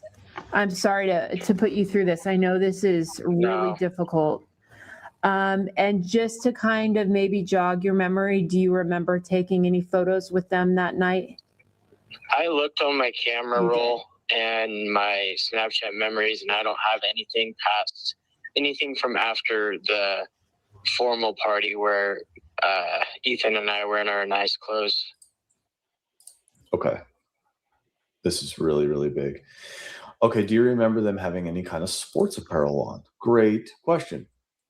Right? ESPN. Okay, cool. We're going to maybe get some information. I really don't. I'm sorry. There was hope that this would refresh the subject's memory about the attire of Ethan and Xana. We have some emphasis here with really, which may be an indication of persuasion. I don't remember is simple and would lack persuasion, indicating is likely true. The really here only serves to bring weakness to this denial. Additionally, we are confronted with, I am sorry, and I put that in red. Without interpreting, this would mean he apologizes for not remembering what the victims wore. But what the victims wore at the Sigma Chi party may help the investigation in finding the murderers or the murderer. The subject might be apologizing simply for not being able to help the investigation due to his lack of memory. Now, I got to say something because this bothers the shit out of me. I'm sure I Travis can't. figured this out too, but you can remember, I keep pointing this out because I think this is a big deal. You can remember that you last saw them at 1:20 or 1:25. You can't remember if he was wearing a sports t-shirt or dress clothes. You can't remember if they walked next door with you to the other fraternity, but you can remember that specific time. Am I the only person that thinks there's something wrong with that? No, and I'll tell you why. This is what I think. They changed out of their clothes, correct? I mean, they had to at some point because Ethan's clothes, his dress clothes, were found Well, laying on he Xana's says floor. so. He does. They changed out of their suits into something else. So they Yeah. changed. There is no way you would not remember that. That's what I mean. I agree with that. And it's like he's got a memory of convenience. Okay. He's remembering the things it's convenient for him to remember. Yep. Oh, that's all I'm saying. I have a big problem with this. I have since I first heard it. And in the other interview, he does the same thing too. And I'm glad that Travis is breaking this down because it's pointing out the things that we've already thought. So, The things that you would remember, he's not remembering. right. And the things you should be forgetting are the things that he remembers. You see what I'm saying? Yeah, Mhm. exactly, Terry. Thank you, bro. On we go. However, anytime I am sorry or sorry is in an open statement, we flag it for potential indication of a deeper guilt, considering the context. And considering the context that Ethan and Xana were murdered shortly after this event. This is not a conclusion, it's merely a consideration. Some more questions about this would have been great to qualify how much did the subject remember about the Sigma Chi party altogether, right? Let's go back to the Sigma Chi party when you first arrived. What happened? Because as I'm analyzing this, what exactly does he know about this party? He's given us so little. So questioning, hey, talk to me more about the Sigma Chi party.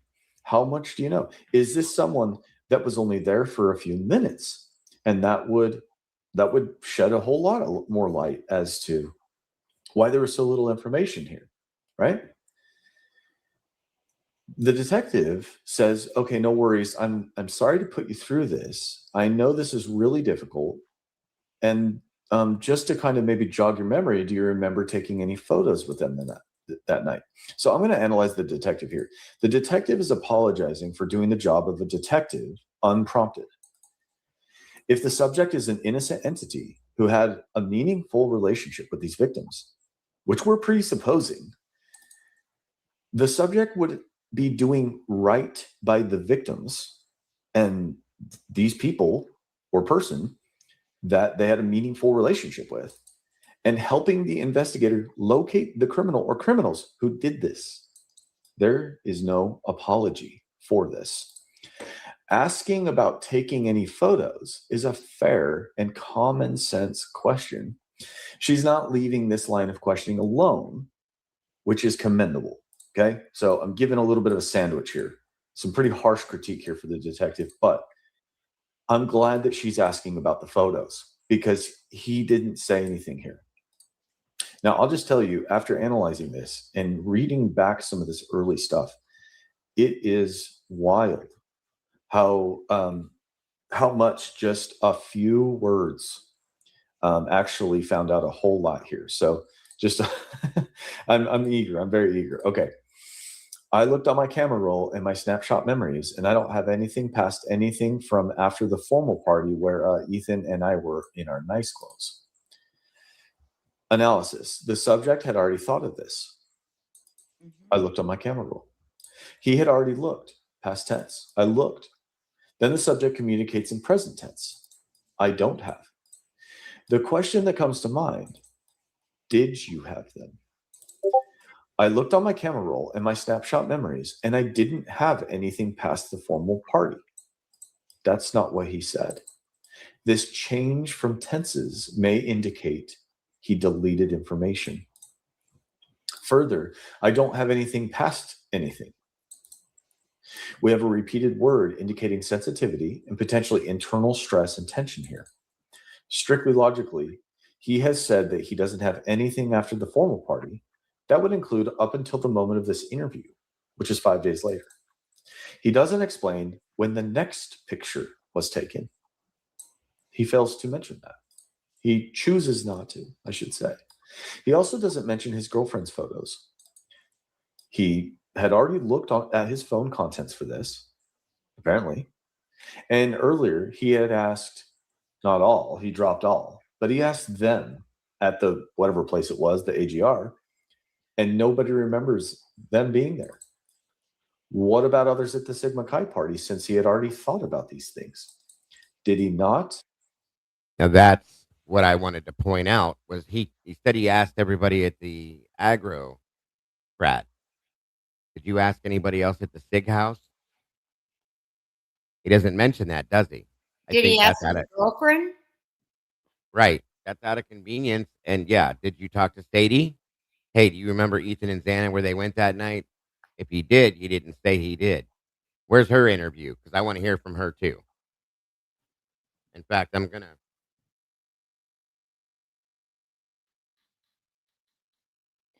Pete should be a suspect. I'm sorry.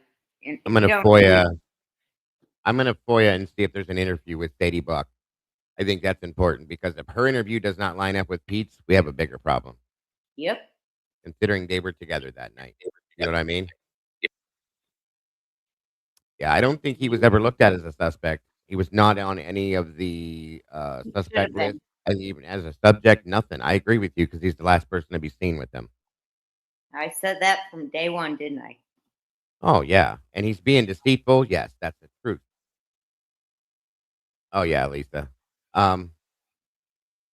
Lot of problems here with this. Lot of problems with this. Also asked people in his circles about pictures of Ethan and Xana at Sigma Chi. Welcome to the sauce, Miss Kate. Appreciate you very much. Thank you for joining us. Um, always grateful to add another meatball to the sauce.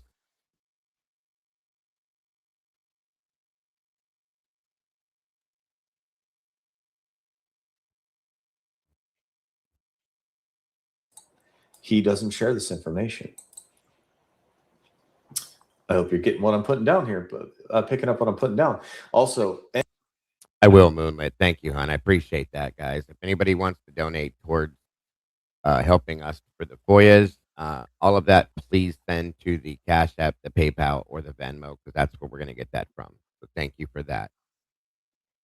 Yeah, I definitely think that his girlfriend needs to be. We need to listen to what her. Yeah. If they talk to her. Yeah, I'm going to FOIA. People. I'm going to send out a FOIA to try to get her interview and any other interviews that may exist with Pete. Because girls will notice a difference in what you changed into.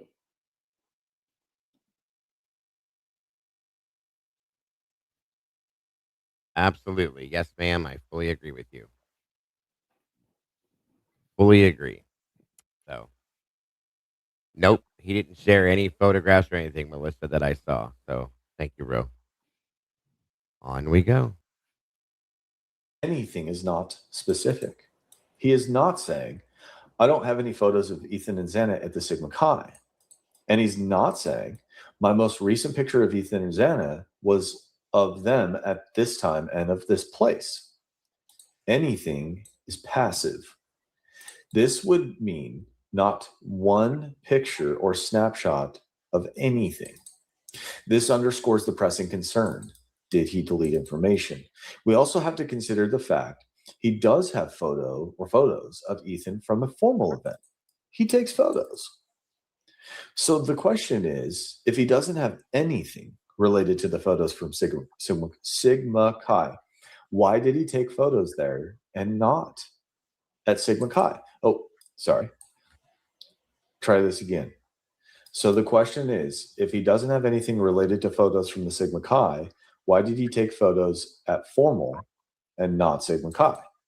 The subject is really sorry he can't remember what Ethan and Xana was wearing, and he also didn't take photos at Sigma Chi, even though he did it formal. He doesn't specify when he began taking photos after Sigma Chi, and he doesn't mention anyone else who may have had one photo of Ethan and Xana, like his girlfriend. You got that? Ethan and I were in our nice clothes.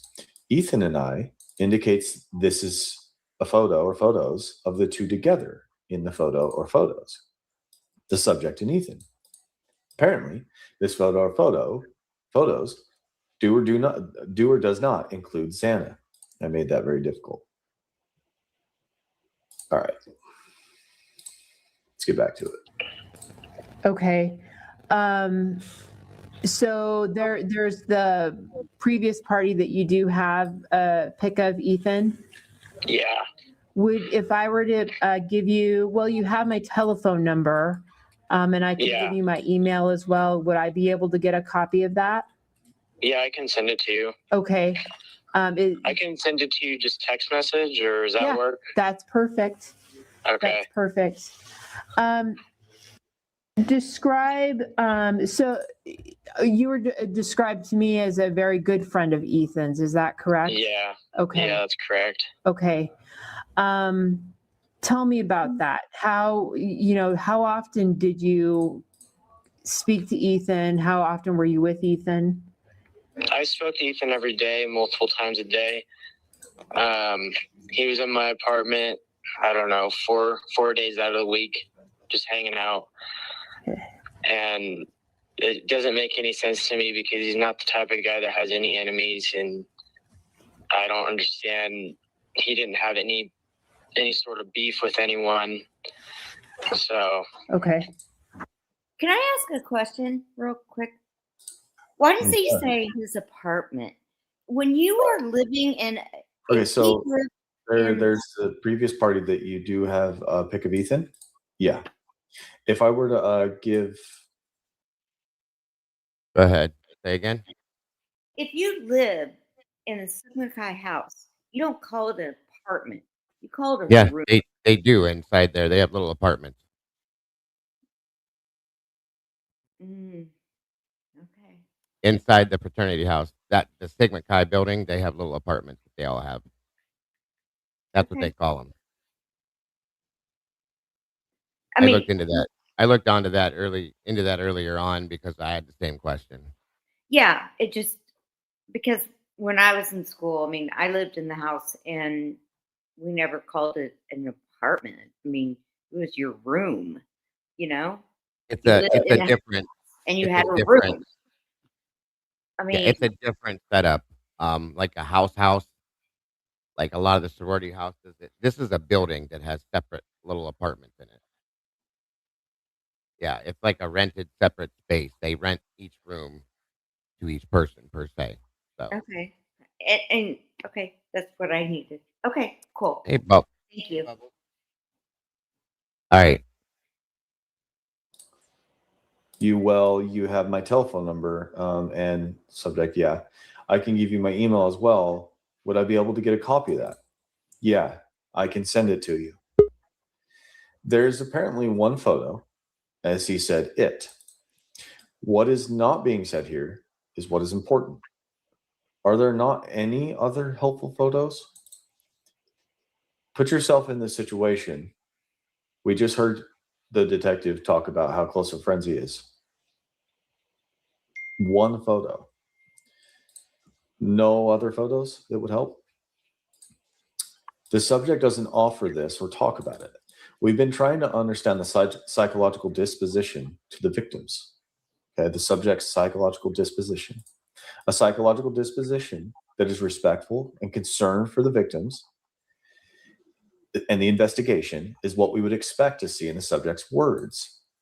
It's hard to argue that this, so far, is being observed. Can, okay, the use of can here is not the same thing as will. Can could be understood as an obligatory word. I can take out the trash versus I will take out the trash. Can is passive. Okay, it's potential. It's I can. I have the ability, not necessarily will I.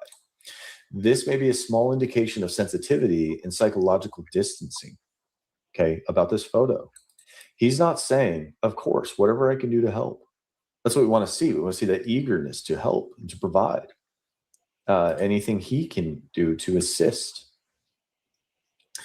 Okay, I can send it to you just text message, or does that work?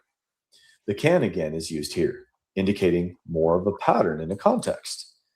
There is a just here, which indicates possibly in the subject's mind, text message is the only way he can send it.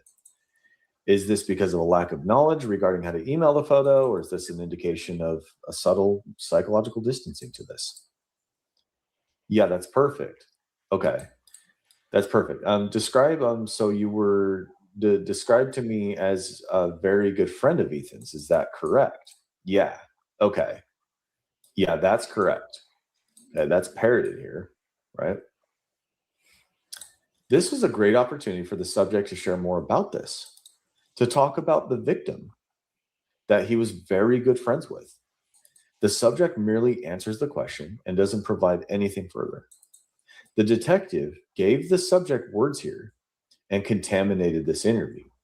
Okay.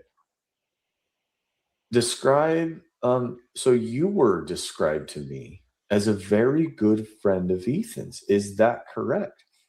The subject has had minutes now. I think it started about 5 minutes ago in this conversation.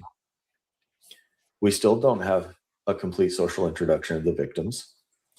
The detective is clearly telling us there's not an indication here that this. I'm not analyzing the detective. I don't want to put words in her mouth, but she's wondering about, is this a good friend of Ethan's? Okay. Now, that should be a huge indication in and of itself, but we're seeing way more than that. I mean, but just this question right here, we've gotten a lot of indications so far that this is a big, huge question. So, unfortunately, she contaminated this. Instead of just asking the subject about his relationship, allowing the subject to communicate this relationship with the victim in his own words. to articulate this in his own way. The detective gave him the words, very good friend of Ethan's, and this was not a good decision and does not help the analysis. This is really not good. Okay, tell me about that. So he didn't say it. He just, so, hey, you're described as very good friends with Ethan. Yeah. Okay. Yeah, that's correct. That's it. So tell me about that. How do you know? How often do you speak with Ethan? How often were you with Ethan? The detective could have simply just asked, "Tell me more about that." That's it. Just leave it there. Magical words. I spoke to Ethan every day, multiple times a day.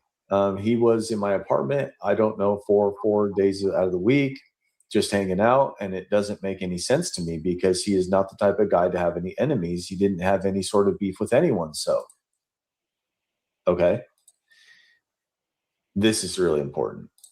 I spoke to Ethan every day, multiple times a day. This is passive language. There is no quality being communicated here, only quantity. It sounds like a close relationship by the quantity, but what is lacking and what we want to see is the quality of the relationship. What kind of words were being spoken?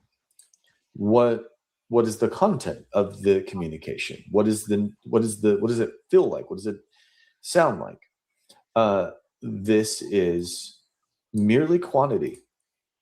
So we listen on. Well, I guess I contradict myself here. Every day since when? 4 days out of the week? For how long has this been the case? Okay.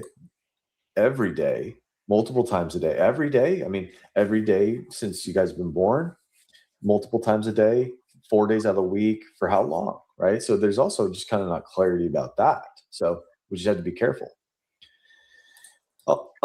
Is a pause, which indicates sensitivity. The is right here. He was in my apartment, I don't know, 4 days out of the week, just hanging out. The repeated word here indicates sensitivity and possibly internal stress or tension.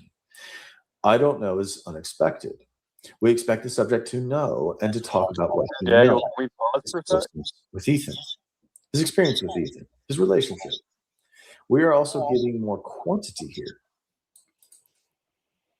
Multiple times a day. He was in my apartment, I don't know, for 4 days out of the week. Okay. There's proximity here. He was in my apartment, which denotes physical proximity, closeness. He's probably This is getting not another language call. that Yeah. Sorry. Hey, I was just listening here, and Travis is kind of like picking up on what I'm putting down. So, like, he's starting to notice that there's,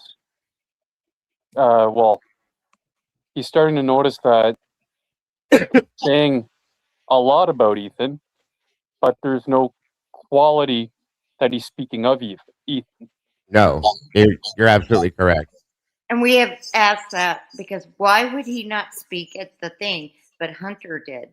And why did he, there's a lot of whys with Pete. Pete seems to Yes. have been a friend of convenience. I think, I think it's, Thank you, Michelle. am I on the same wavelength as you right now, Dago? Yeah, absolutely, 100%. Yeah, he's not really saying anything. If you're a best friend to this guy, there should be a whole lot more that you're saying about him, and he's not. And I think his relationship to Hunter or to Ethan has more to do with Xana, with his relationship to Xana, than it does have to do with Ethan. I agree. I can agree with you. And something else I want to point out again, for those of you that may not have been here for it when I said it before. Remember how close he is to this guy, supposedly Ethan. Okay, and also remember how close he was to Hunter Johnson. One thing you don't hear in this interview or the second one, not one time, is Hunter Johnson's name mentioned. That's kind of odd. If this is your best friend, you kind of would be in this. I mean, if me and you were best friends, Moto, and we hung out with like you're my best friend, but also Jesse's my best friend. Okay, we would all at some point in time be hanging out together, I would imagine, since we're all so close. So at that point, I would imagine you, if you're talking about me, you're going to bring Jesse's name up at some point, somehow, somewhere.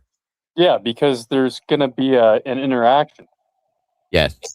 It doesn't happen once. Not one time, folks. Not one time. And it blew my mind when I caught it. So I totally agree with that, but I wonder where that. See, the problem with this case is sometimes we go way off into La La Land, Yeah. like how far away from it do we go? I mean, it happens. You know, we get off in left field with this sometimes, but we always come back to the point. You know what I mean? No, No, the I fact get is, you. I get what you're saying. Why the heck did Pete not stand up and talk? If he was one of his best friends or his best friend, Are you sure that he didn't? I don't remember if he spoke at the memorial or no, not. he didn't. Hunter did. Well, okay. So there's a good point too, Terry. Hunter, from my understanding, Pete was closer to Ethan than Hunter was. And So Hunter said that he is a good didn't point. sign with the same, because Hunter wasn't a Sigma Chi. Right. And Hunter's the one that they called to come over. Yeah. They didn't call Pete. No, it's because Bethany and Dylan called Hunter, right? Oh, I'm really yeah. even starting to think Pete Yeah. is. I mean, I've always been Well, really. the only reason why Hunter got called to come over is because he's Emily's boyfriend. They called Emily, so that's why it was Hunter. But No, I think they called because Hunter's phone was over at the house. no, that was the day before, Terry. He had already got his phone back before that. Oh, he did? Okay. Then Yeah, I'm that's- wrong, and I apologize. It's okay. No, it's okay. A lot of people thought that, but we had to correct that a long time back. Thank you, So SRB. where I'm going with this is I don't see, I mean, Pete was a party. Even like they asked him, well, did you, I mean, you never hear Hunter say he kicked people out of the house at parties. Who was this Pete? This was Ethan's best friend. Yeah, I can tell. Can't remember anything about him. It's interesting though that Hunter, Jay, nor Pete mention each other. I mean, were they both in love with Xana or fighting for Ethan's attention? Oh, wait a minute. Didn't Ethan's twin brother date Xana? I don't think so. I don't think so. Why did I think that? God knows. Well, I mean, there's a lot of things floating around, bro. So don't feel bad. There's a lot of different rumors that have bounced around this. So, I don't know for a fact if that's true. I've heard the rumor before, but I don't know. There's no way to prove it. I'm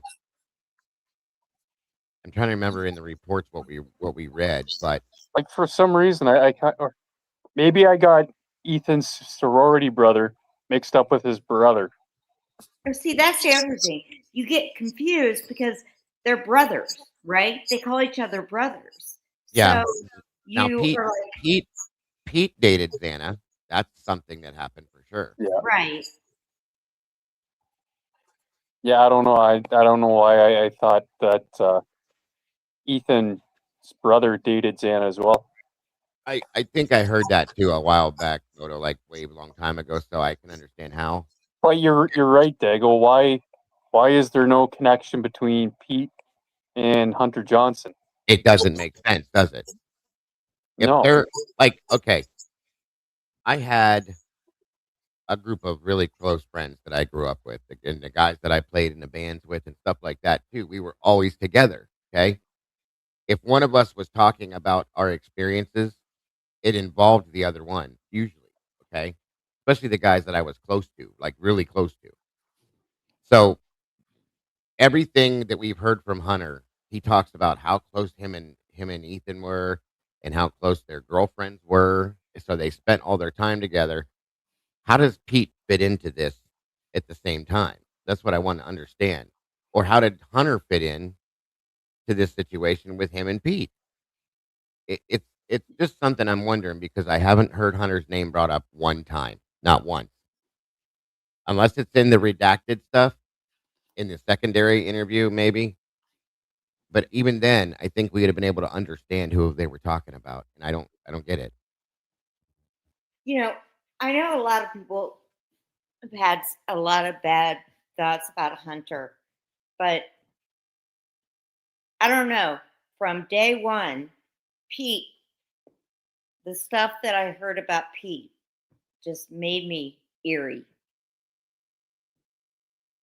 Yeah, he makes me uncomfortable. He has since this interview and the second one. He really made me uncomfortable. And then I, all of a sudden now this is coming out and it's really enforcing that eeriness. that's what I'm saying. That's what's made me feel that way. I didn't really think much of Pete at all until I heard these interviews.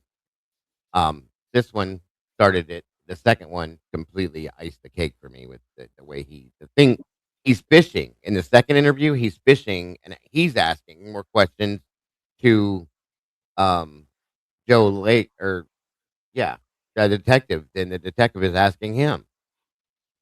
It's like But he's fishing for information.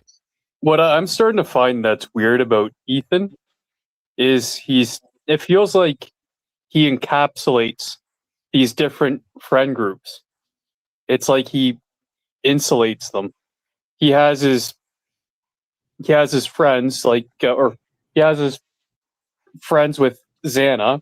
Then he has some other friends that are kind of like on the peripherals of Xana's friends. Yes, And then he has his his brother and his sister, his siblings, and probably their group of friends. of course, of course. And it's kind of like they're all kind of separated by very, very thin lines. Well, that's why I said I did a whole show on it a while back that there's something going on around Ethan that night that made me uncomfortable. It's not something's up. Um, the whole thing that he talks through the second interview that we heard, where he tells the detective, "Well, I'm not going to lie to you. I took Ethan. We went outside and had a couple beers.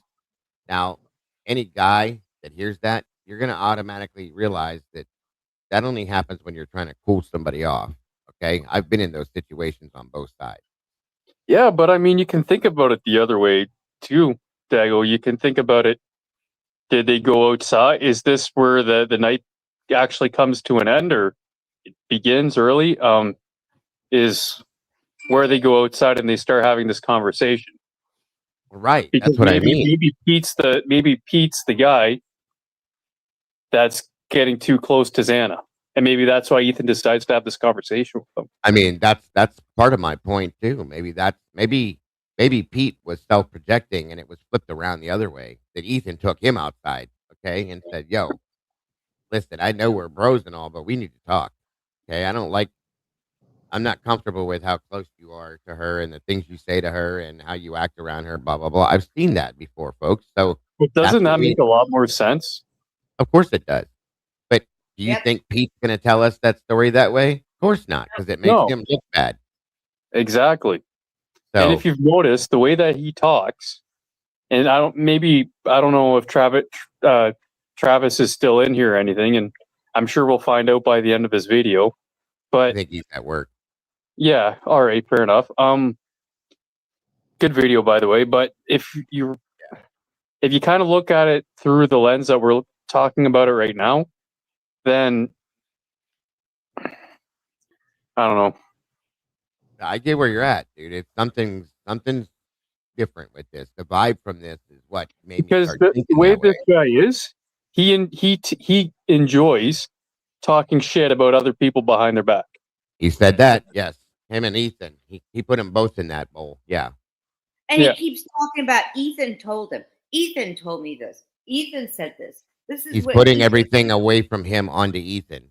Yeah, it's like Ethan can't speak for himself. So let's go ahead and blame Ethan.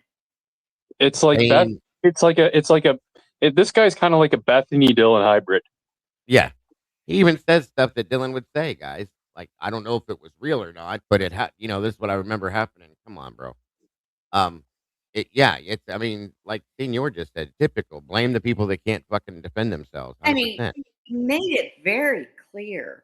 I mean, it like pounced outside of the computer that he hated Kaylee. He thought nothing good of her. I don't know that he hated her, but he made it clear when he said, I didn't think she was attractive, so I never went for It her. wasn't even a thought. It was like it came right out. Boom. No, she's not.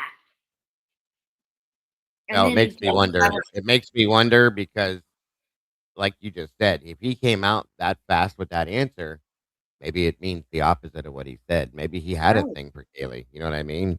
I And the mean, guy has a girlfriend the whole time. Remember that. That doesn't mean that he's faithful all the time and that he's this guys are guys that, some of them are just whatever. But yeah, he never said anything about hating Kaylee or anything like that. He just said, I didn't find her attractive, so I never went after her, which a lot of people did say. It kind of Wait, was Pete dating like, that alley girl? no, his girlfriend's name was Sadie Buck. They're married Stady. Oh, okay.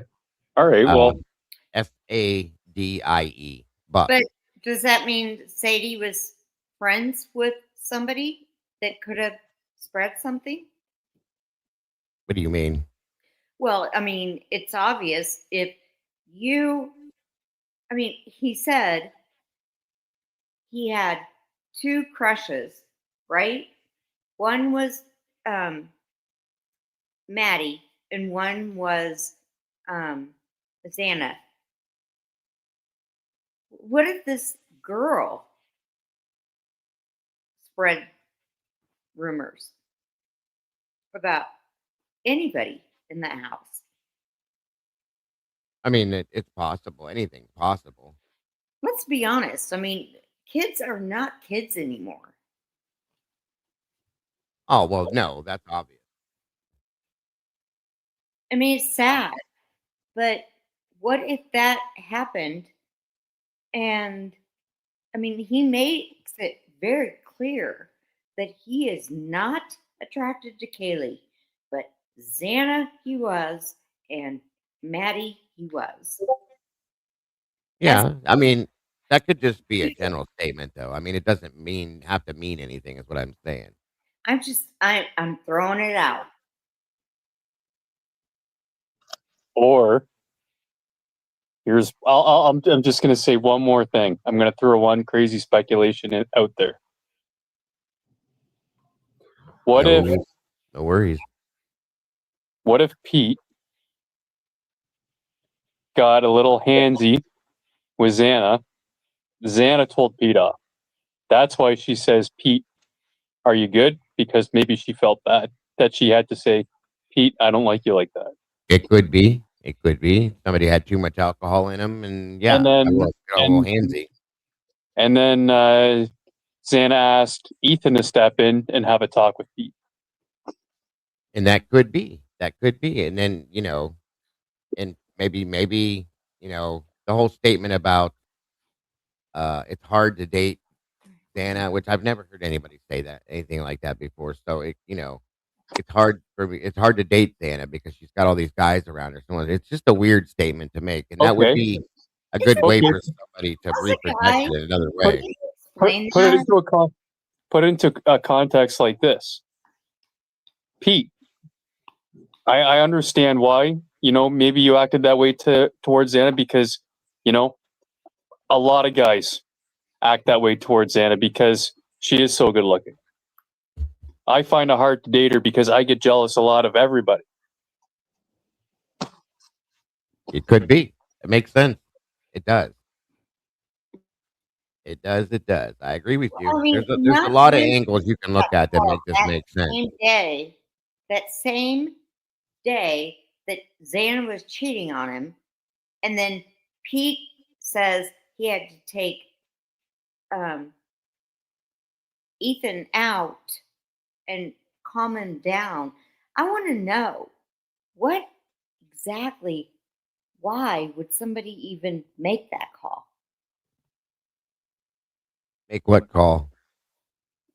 Xana's cheating on you. It could have. Nobody knows. That's what we've asked. It could be somebody messing with them, trying to cause trouble, pranking them. It could have nothing to do with Xana or Ethan. It could be something completely different that Tomboy came up with as a speculation. That what if what if what if that meant you're being cheated on because they never put Xana's name in it. It was you're being cheated on. So what if it meant that maybe, all due respect, maybe Ethan was selling things to people and somebody went to somebody else that normally goes to him. This, you know what? I started having a problem with this. Wow. I was listening to who was it? Oh, there was a creator. Actually, you know what? I was listening to Kim's podcast. And I started thinking, oh no, sorry, it wasn't Kim's. It was Xana's. Lana? Lana's. I was listening to her podcast, and she kept going over the timeline, and she would talk about like how like she was trying to get a hold of Whitcomb, and she was trying to make an arrangement so she could get some of the information, blah blah blah blah blah. And then I started thinking, well, you know how we were talking like this maybe a couple days ago, maybe it was last week, or maybe on the last weekend, I don't remember, but we were saying that when all the information got leaked to Dateline, like this could have been a parcel of just disinformation, right? To do damage to the case. Sure. I'm starting to think the timeline that's in that book is just trolling us. Well, I'm honestly starting to think that because it just leaves all these loose ends, and there's nowhere to go with them. They Like, purposely, yeah. they also purposely mixed up the times and stuff in it, so on and so forth. So yeah, I can agree with you. It's like they listen to these podcasts for like a year, and then they're like, okay, well, you know what? If we put in, somebody's cheating on Ethan with somebody, that's going to send them off into a spin. They're going to pay so much attention to that. They're not going to see what's going on over here. They're not going to actually try to pay attention to the facts. Right. Okay. So, Moto, this is what I was saying earlier, is that anything that is put into the internet is going to be scraped as far as AI. Okay. And you can write a book, like Daco said, and it's going to be what is in the internet. It doesn't mean it's real. It's sad. I agree with that. None of the people that wrote these books were even there. No. Well, no, of course not. That's like you and I writing a book. The only thing the internet wouldn't do is get the times wrong. We probably would have done a better job if we wrote our own books. Yeah. Honestly, with the information we have more. Lana said it last night that we have more information than most of these people have. So that's what happens. That's the bad thing about AI. And we're screwed because somebody could write a book and they're not even there. And they make all this money and make all this stuff, and it's not true. Right. Absolutely. Moving forward. Yeah. Sorry, Dago. Oh, no, it's good. It's good. Me too. That's what I'm we're doing. sorry. Indicates the personal psychological closeness and emotional closeness, which is what we expect for very good friends, right? For very good friends. Also, he was in my apartment is passive language. The connection here is not with the subject and Ethan. It is with Ethan and the apartment. It could be interpreted as Ethan and the subject, but we don't interpret. Interpreting is what the deceptive want listeners to do. We only want the subject's words to guide us. Just hanging out, this is passive and lacks personal connection. Just hanging out doesn't include anyone. Who is hanging out with who? Okay? 4 days out of the week, just hanging out. There's no pronoun here. There's no pronouns. This is, it doesn't include anyone. Who's hanging out? Just here indicates a comparison is happening in the subject's mind as well. So it brings to the question, what was hanging out being compared with in the subject's mind? Okay, something other than hanging out was in his mind when he says just hanging out. Now, just is an indication of persuasion as well. It can be, it very well may be here. We just hanging out, okay? Nothing else. But so far we have quantity, proximity, and passive language. It doesn't make any sense to me because he's not the type of guy to have any enemies. He didn't have any sort of beef with anyone. So we're going to focus on this. And now we're confronted with Ethan being spoken about in the negative, what Ethan's not. So we have passivity, we had quantity, we had proximity, but no real juice, no real emotional connection, no real I statements and commitments here to the relationship. And now we have Ethan being spoken about in the negative, what he's not. What doesn't make sense to the subject, what type of guy he isn't, and beef Ethan didn't have. The detective had served this up on a platter for the subject, and the subject opted not to share the details of the quality of the relationship, how much Ethan meant to him. Further, the subject elected to not share the positive things about Ethan, what Ethan was, the things very good friends appreciate about their very good friends, the things they will miss every day, the things they will remember and cherish. The subject elected to not share these things and instead merely communicated the quantity and the physical proximity. This is a bad sign. And after this, the subject communicates, and it doesn't make any sense to me. What doesn't make sense for the subject? He's not saying what it is in his mind. Why won't the subject not explain what it is?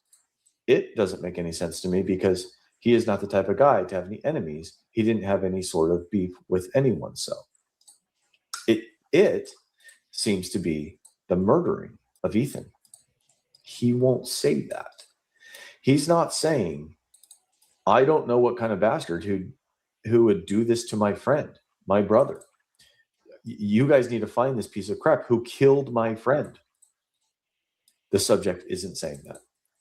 The subject isn't saying what it is. It doesn't make any sense to me. This is soft language for the murdering of a very good friend.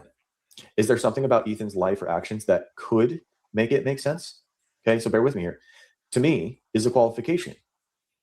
It doesn't make any sense to me. It doesn't make any sense. That's not what the subject is saying. It doesn't make any sense to me.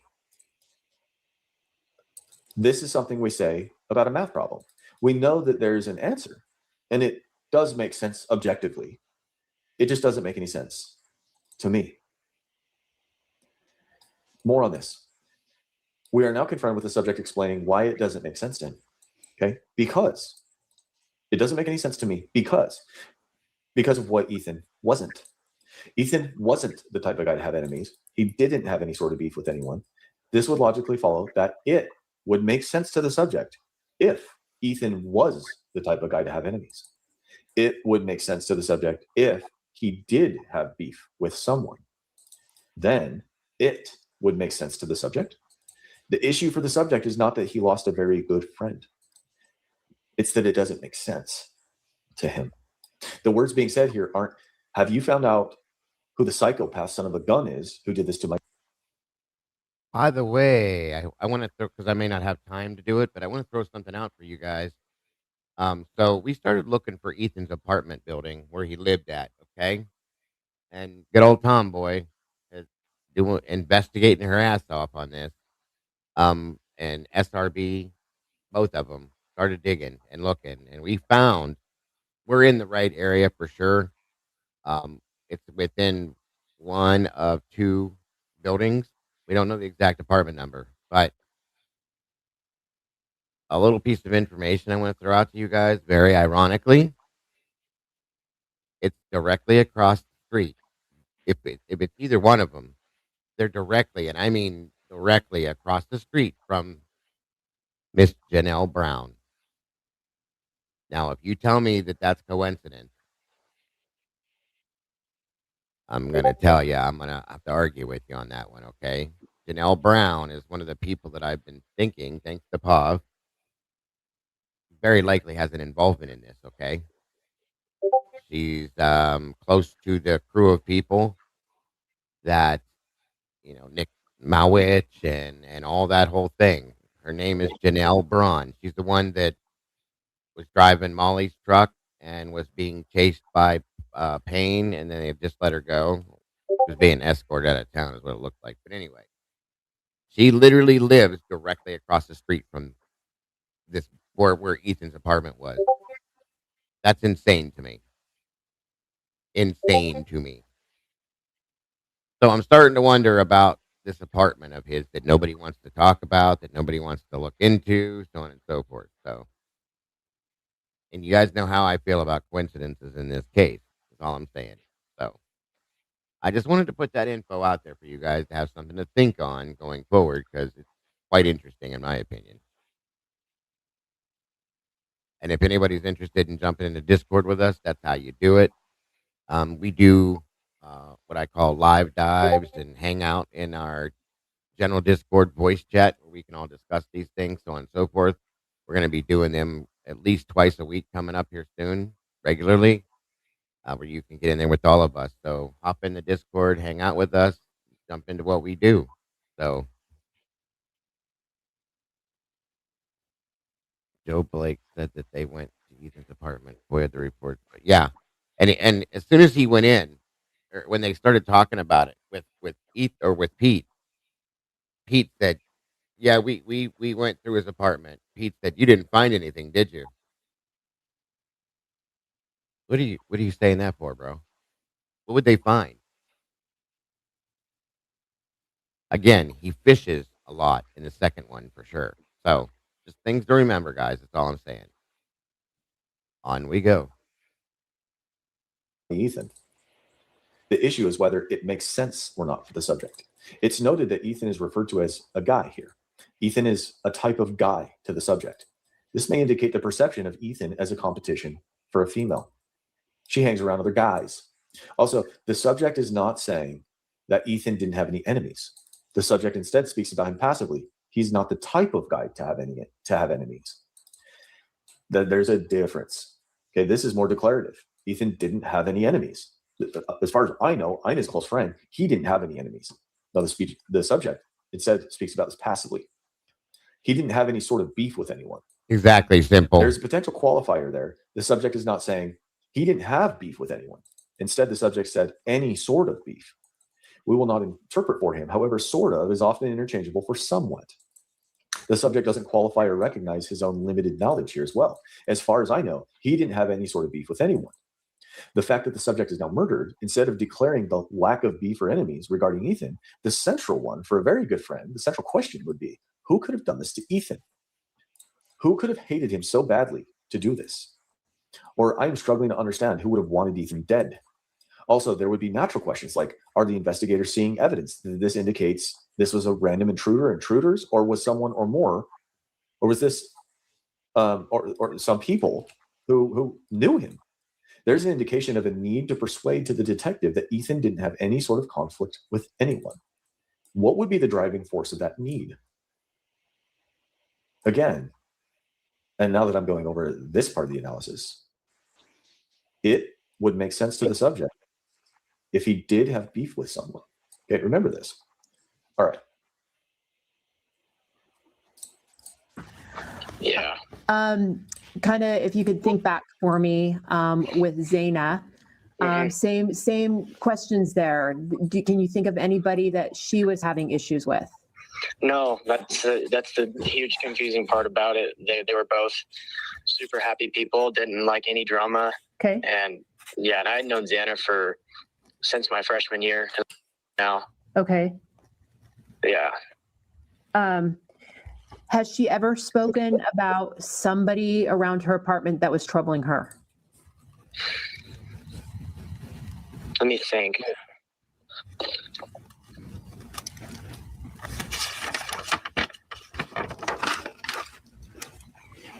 No, nothing comes to mind. If you could think back for me with Xana, same questions there.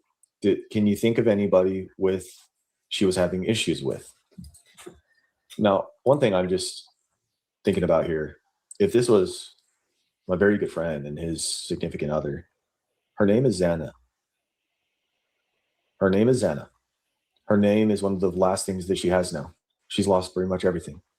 Her name, her memory, her wishes, her desires, her beliefs, the good things that she had done in this world. Those are the last things. Her name's one of the most important things. The subject doesn't clarify that. Just noting that. No, that's a huge confusing part about it. They were both super happy people, didn't like any drama. Like, yeah, I had known Xana since my freshman year until now. No would have been, at least in the vacuum, solid and likely true. The subject continues, right? If you think back for me, can you think of anybody she was having issues with? No. He continues on and says, the repetition indicates sensitivity, internal stress or tension relative to the question. That's a huge confusing part about it. Oops. There's a contrast that we're being confronted with here. There's a contrast between Ethan and Xana relative to anybody having issues with them. Ethan and Xana are both parts, but Xana is a huge confusing part. The embedded message here is that it is even odder for Xana to have issues with anybody as opposed to Ethan. Well, what were we just told about Ethan? That said, we observe with Ethan, it doesn't make sense. And with Xana, confusing. There's equivalence here in a sense. It's all about whether it makes sense or not. Again, it here is used in reference to the thing that is not being said. Xana has been murdered. It's the confusing thing about it, right? The passive it. It is the murder of my friends. We won't say it for him if he cannot or will not. There is psychological distancing we're being confronted with here. Again, the subject is exhibiting that he doesn't want to interact or communicate the actual crime that has been done to the victims. The crime is psychologically distant. This is the subject is psychologically distancing himself from the very crime. So we are listening regarding how Xana having issues with anybody is a huge confusing part about it. The subject then goes passive again. They were both super happy people. The subject was talking about Xana, and now he's saying both. What does them being happy people have anything to do with the question? There's some reinforcement here with super, which is unnecessary. The subject continues with didn't like any drama. This is again passive and irrelevant. Whether one likes drama or not is irrelevant to whether they did have drama. And like is a filler indicating sensitivity. Yeah may indicate that the subject was preempting a question from the detective about his relationship or history to Xana, making the quality of the relationship sensitive to the subject. Okay? If they're both super happy people, didn't like any drama, and like, yeah. Right? I had known Xana since my freshman year until now. This again speaks of quantity of time. This does not speak to quality of relationship. What exactly does the subject mean by know? Okay, we don't know this. Does this mean know of? Know personally? Does the subject no longer know Xana? All right. Had known. This indicates a full processing of the death of Xana. These words by the subject, the fact that the subject's not sharing the information related to the quality of the relationship, okay, is indicating psychological distancing.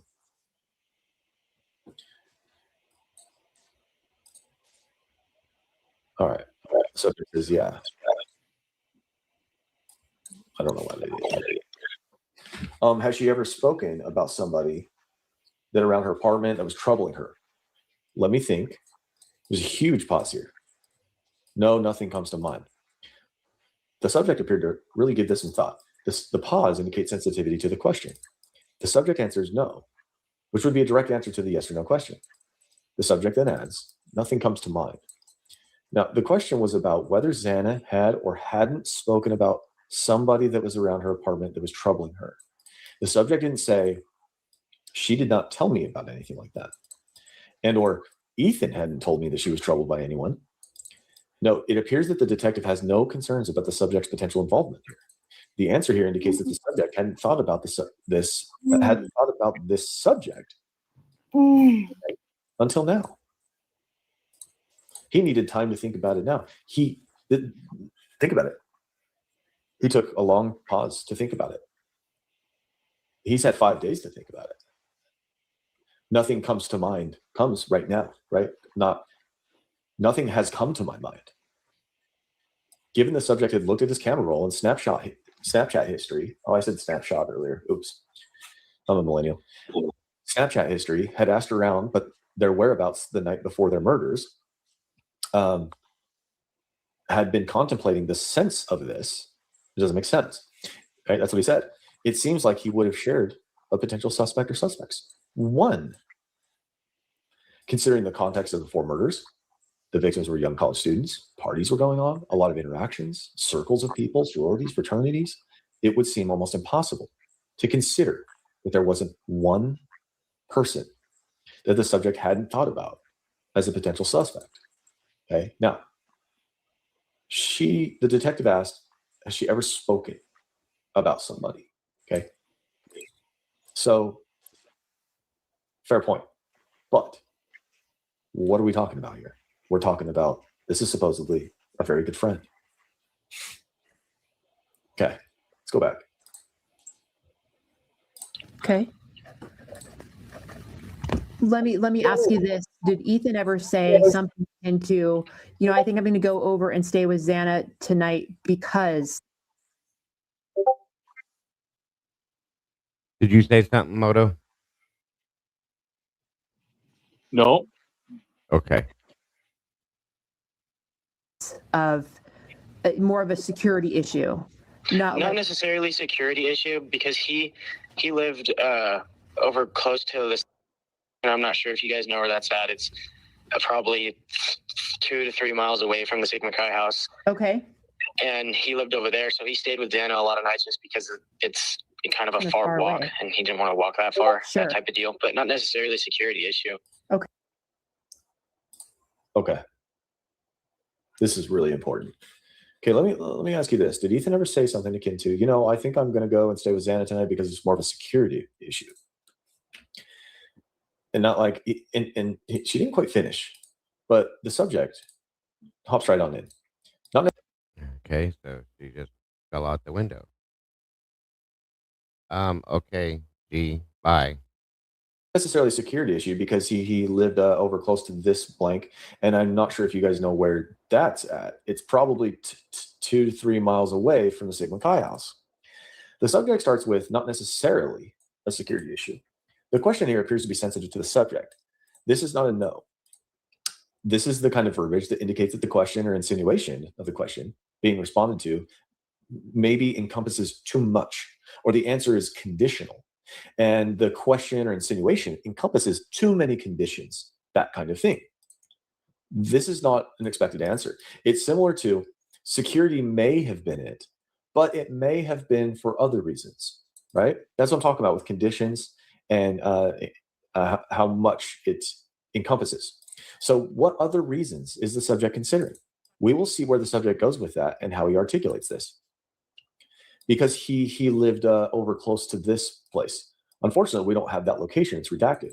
Let's call it location X, because means he's explaining why he doesn't commit to the solid no, to the question of security issue, right? Thank you, Mitchell. Not necessarily a security issue, because, okay?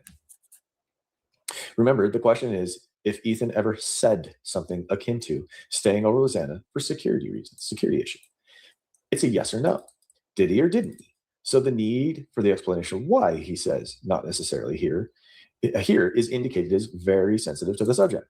Again, a simple no would have been fine, and it's important to underscore that the detective is not asking for his opinion or perspective, but rather his experience. Did he hear Ethan say this or not, is what is in question. We see which the repeat indicates internal stress. Because right? Note that the subject uses lived, which indicates a full processing of the death of Ethan, as opposed to Ethan lives at blank. Okay? He lived. It is known that Ethan is dead at this point, so it's not an indication of guilt or guilty knowledge per se. Any indication of Ethan being spoken about in the present would be an indication that the processing of his death hasn't been completed, okay? Which we like to see that. This note is helpful as it provides more context for the analysis in understanding the psychological reality and linguistic disposition towards the victims. The pause here also denotes sensitivity, okay? Well, actually, before I move on, it is very common that even after months, after someone close to you has died, it's still hard to accept it. It's hard, and that's verbalized. It's like, I don't want to accept it. It's just so hard to comprehend that he's gone or that she's gone. So the more we see indications of a full and complete, if you will, processing of Ethan's death, that there's, let's just say we get through this whole thing and there's not one example of speaking of Ethan or Xana in the present tense may itself be an indication, but it's more of a background context. Okay, it's kind of the soil of the garden, if you will. All right, the soil doesn't tell us what's in the garden, but the soil is tells us maybe the health of the plants, right? The pause here also denotes sensitivity over close to him. The subject is not talking about where Ethan lived exactly, but where he lived close to, location X, which may indicate psychological distancing with Ethan. Oh, and Xana's. Wait, hold on.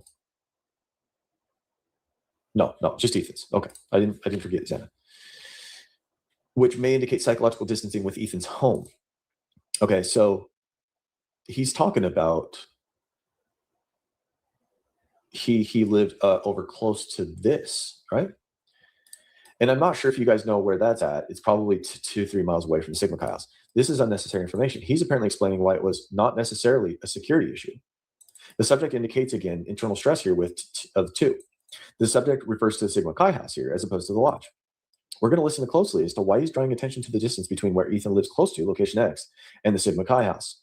But again, we're still looking for explanation as to why it's not necessarily a security issue. And he lived over there, so he stayed with Xana a lot of nights just because it's kind of a far walk and he didn't want to walk that far, that type of deal, but not necessarily a security issue. And he lived over there. As far as we can tell, because of the redactions, he hasn't been specific about where Ethan lived. Okay, why can't he just say where Ethan lived? Ethan lived at blank. This is simple.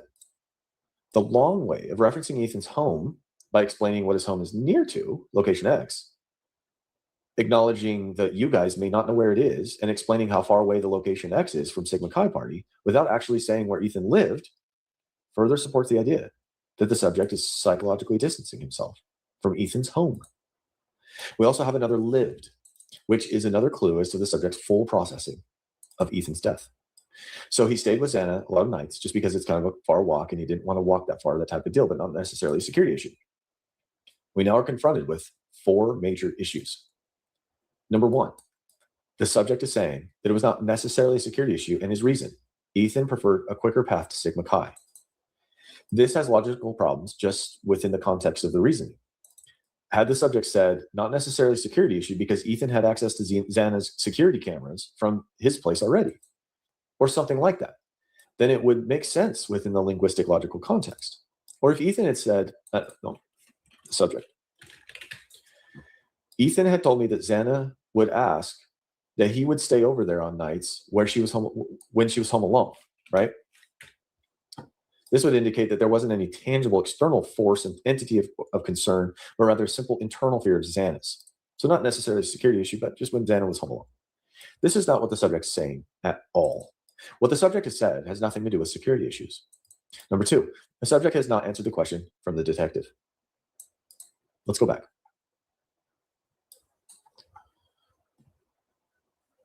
Did Ethan ever say something akin to, I'm going to stay with Xana tonight because more of a security issue? Not necessarily a security issue, because, and we're waiting, and we're told he stayed with Xana a lot of nights. Because it's kind of a far walk and he didn't want to walk that far, that type of deal, but not necessarily security issue. Not necessarily. What? Not necessarily does not fit. The subject has not answered the question from the detective. No or yes. This underscores, bolds, highlights the importance of the question and is red alert that the subject has knowledge that there were security issues for Xana, were likely a concern for the security issues for Xana was likely a concern for Ethan. Considering that Ethan and Xana had been murdered, this is very concerning. Why would this question, this information, be sensitive enough to the subject that the subject would avoid answering the question? What need would there be to conceal this information? This may be an indication of guilty knowledge, and at the very least, a hindrance to the investigation to locate the criminal or criminals related to the Idaho 4 murders.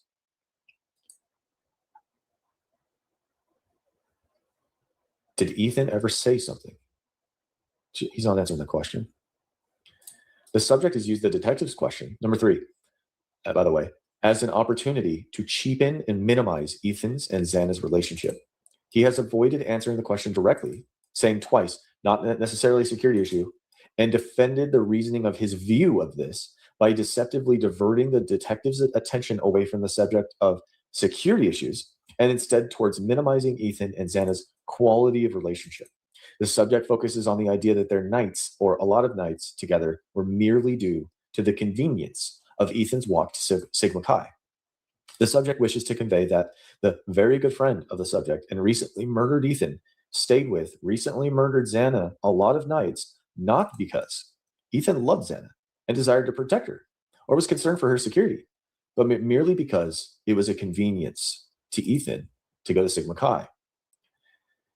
Number 4, we do not interpret. However, the subject leaves little room for anything else but to be impressed that the subject has potentially critiqued Ethan's character as well as Xana's. There is a potentiality that the subject is conveying that Ethan wasn't a very good person.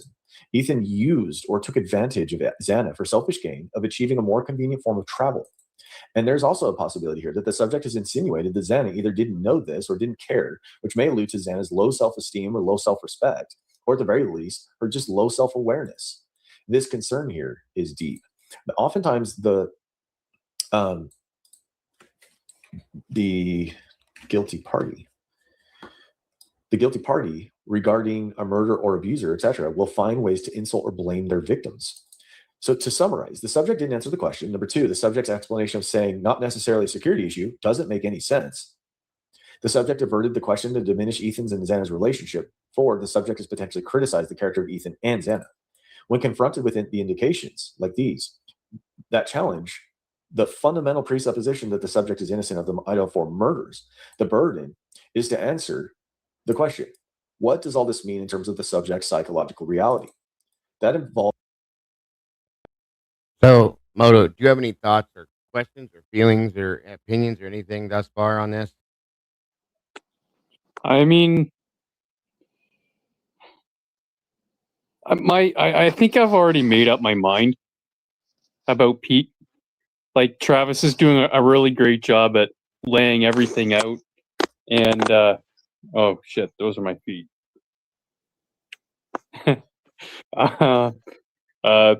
Yeah, no, I think Travis is doing Travis is doing a really great job at, breaking down everything Pete's saying. But I mean, I agree with him. And like I said before, I have my opinions about him. Yeah, of course. Before Travis even did this, like I was saying, I immediately had a bad vibe, a weird vibe. Something just felt off. And I don't say that with everybody, but it did. Okay. But it goes to show, Dago, that, okay, this community, I think we're kind of like-minded people. Mm-hmm. We've all been picking up these things about all of these individuals, and it's all been very, very similar. Yeah. I'm glad Travis came around and broke this all down, but before he did this, we all had these, like, he's absolutely, how do you say, justifying our feelings. Yeah. I think I've learned from him a little bit more from this too. So now when I hear these things, I kind of pick certain things out that I've gotten off of him too. It helps. So yeah, I know what you're saying. You know, we were already kind of there. I'm not learned in this like Travis is, but I mean, I just naturally kind of think this way. Like when I'm listening to a conversation, I just kind of naturally think these things. Absolutely. No, I get it. Absolutely. I think a lot of us do. He just kind of justifies it for us in some way, you know, based on what he says. I agree with that because we've already have with certain people. You know, there's a couple people that I may not have been able to get that feeling out of.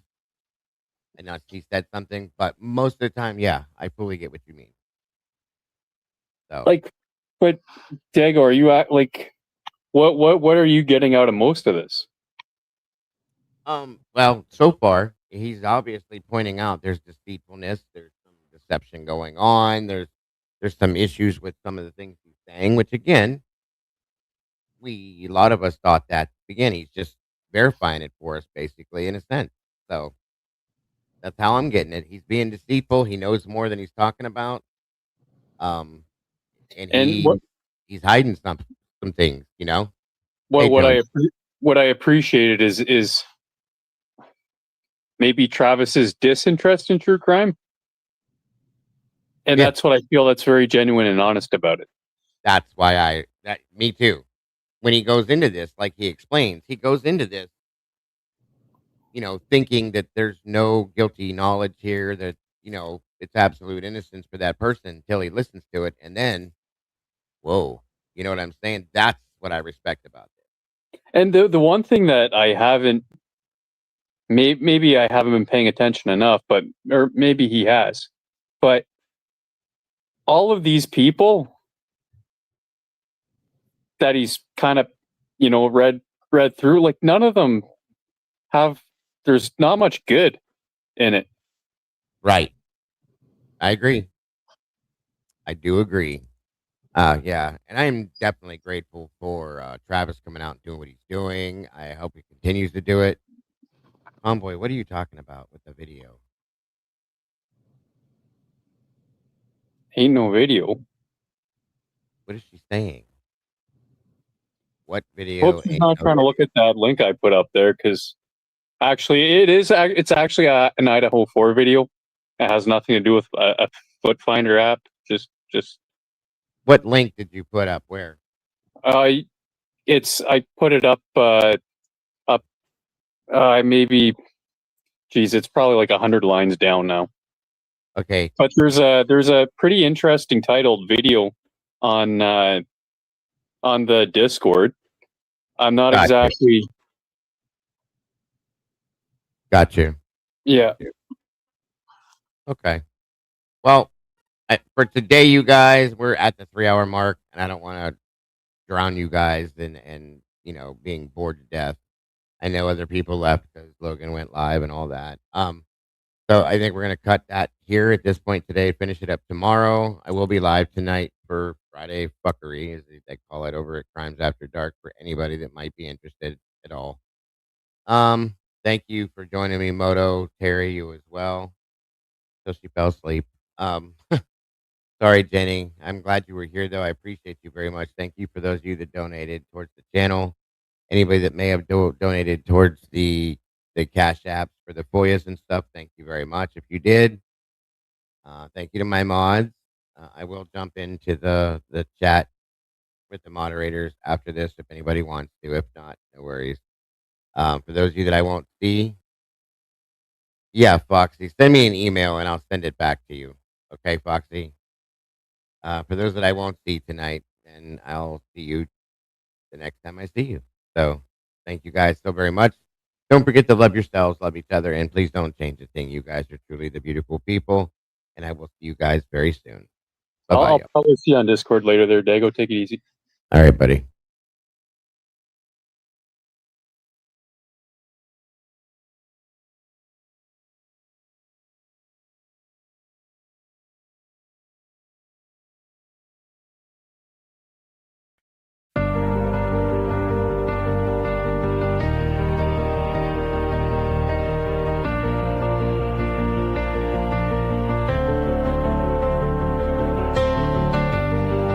The coffee's cold, the final stain.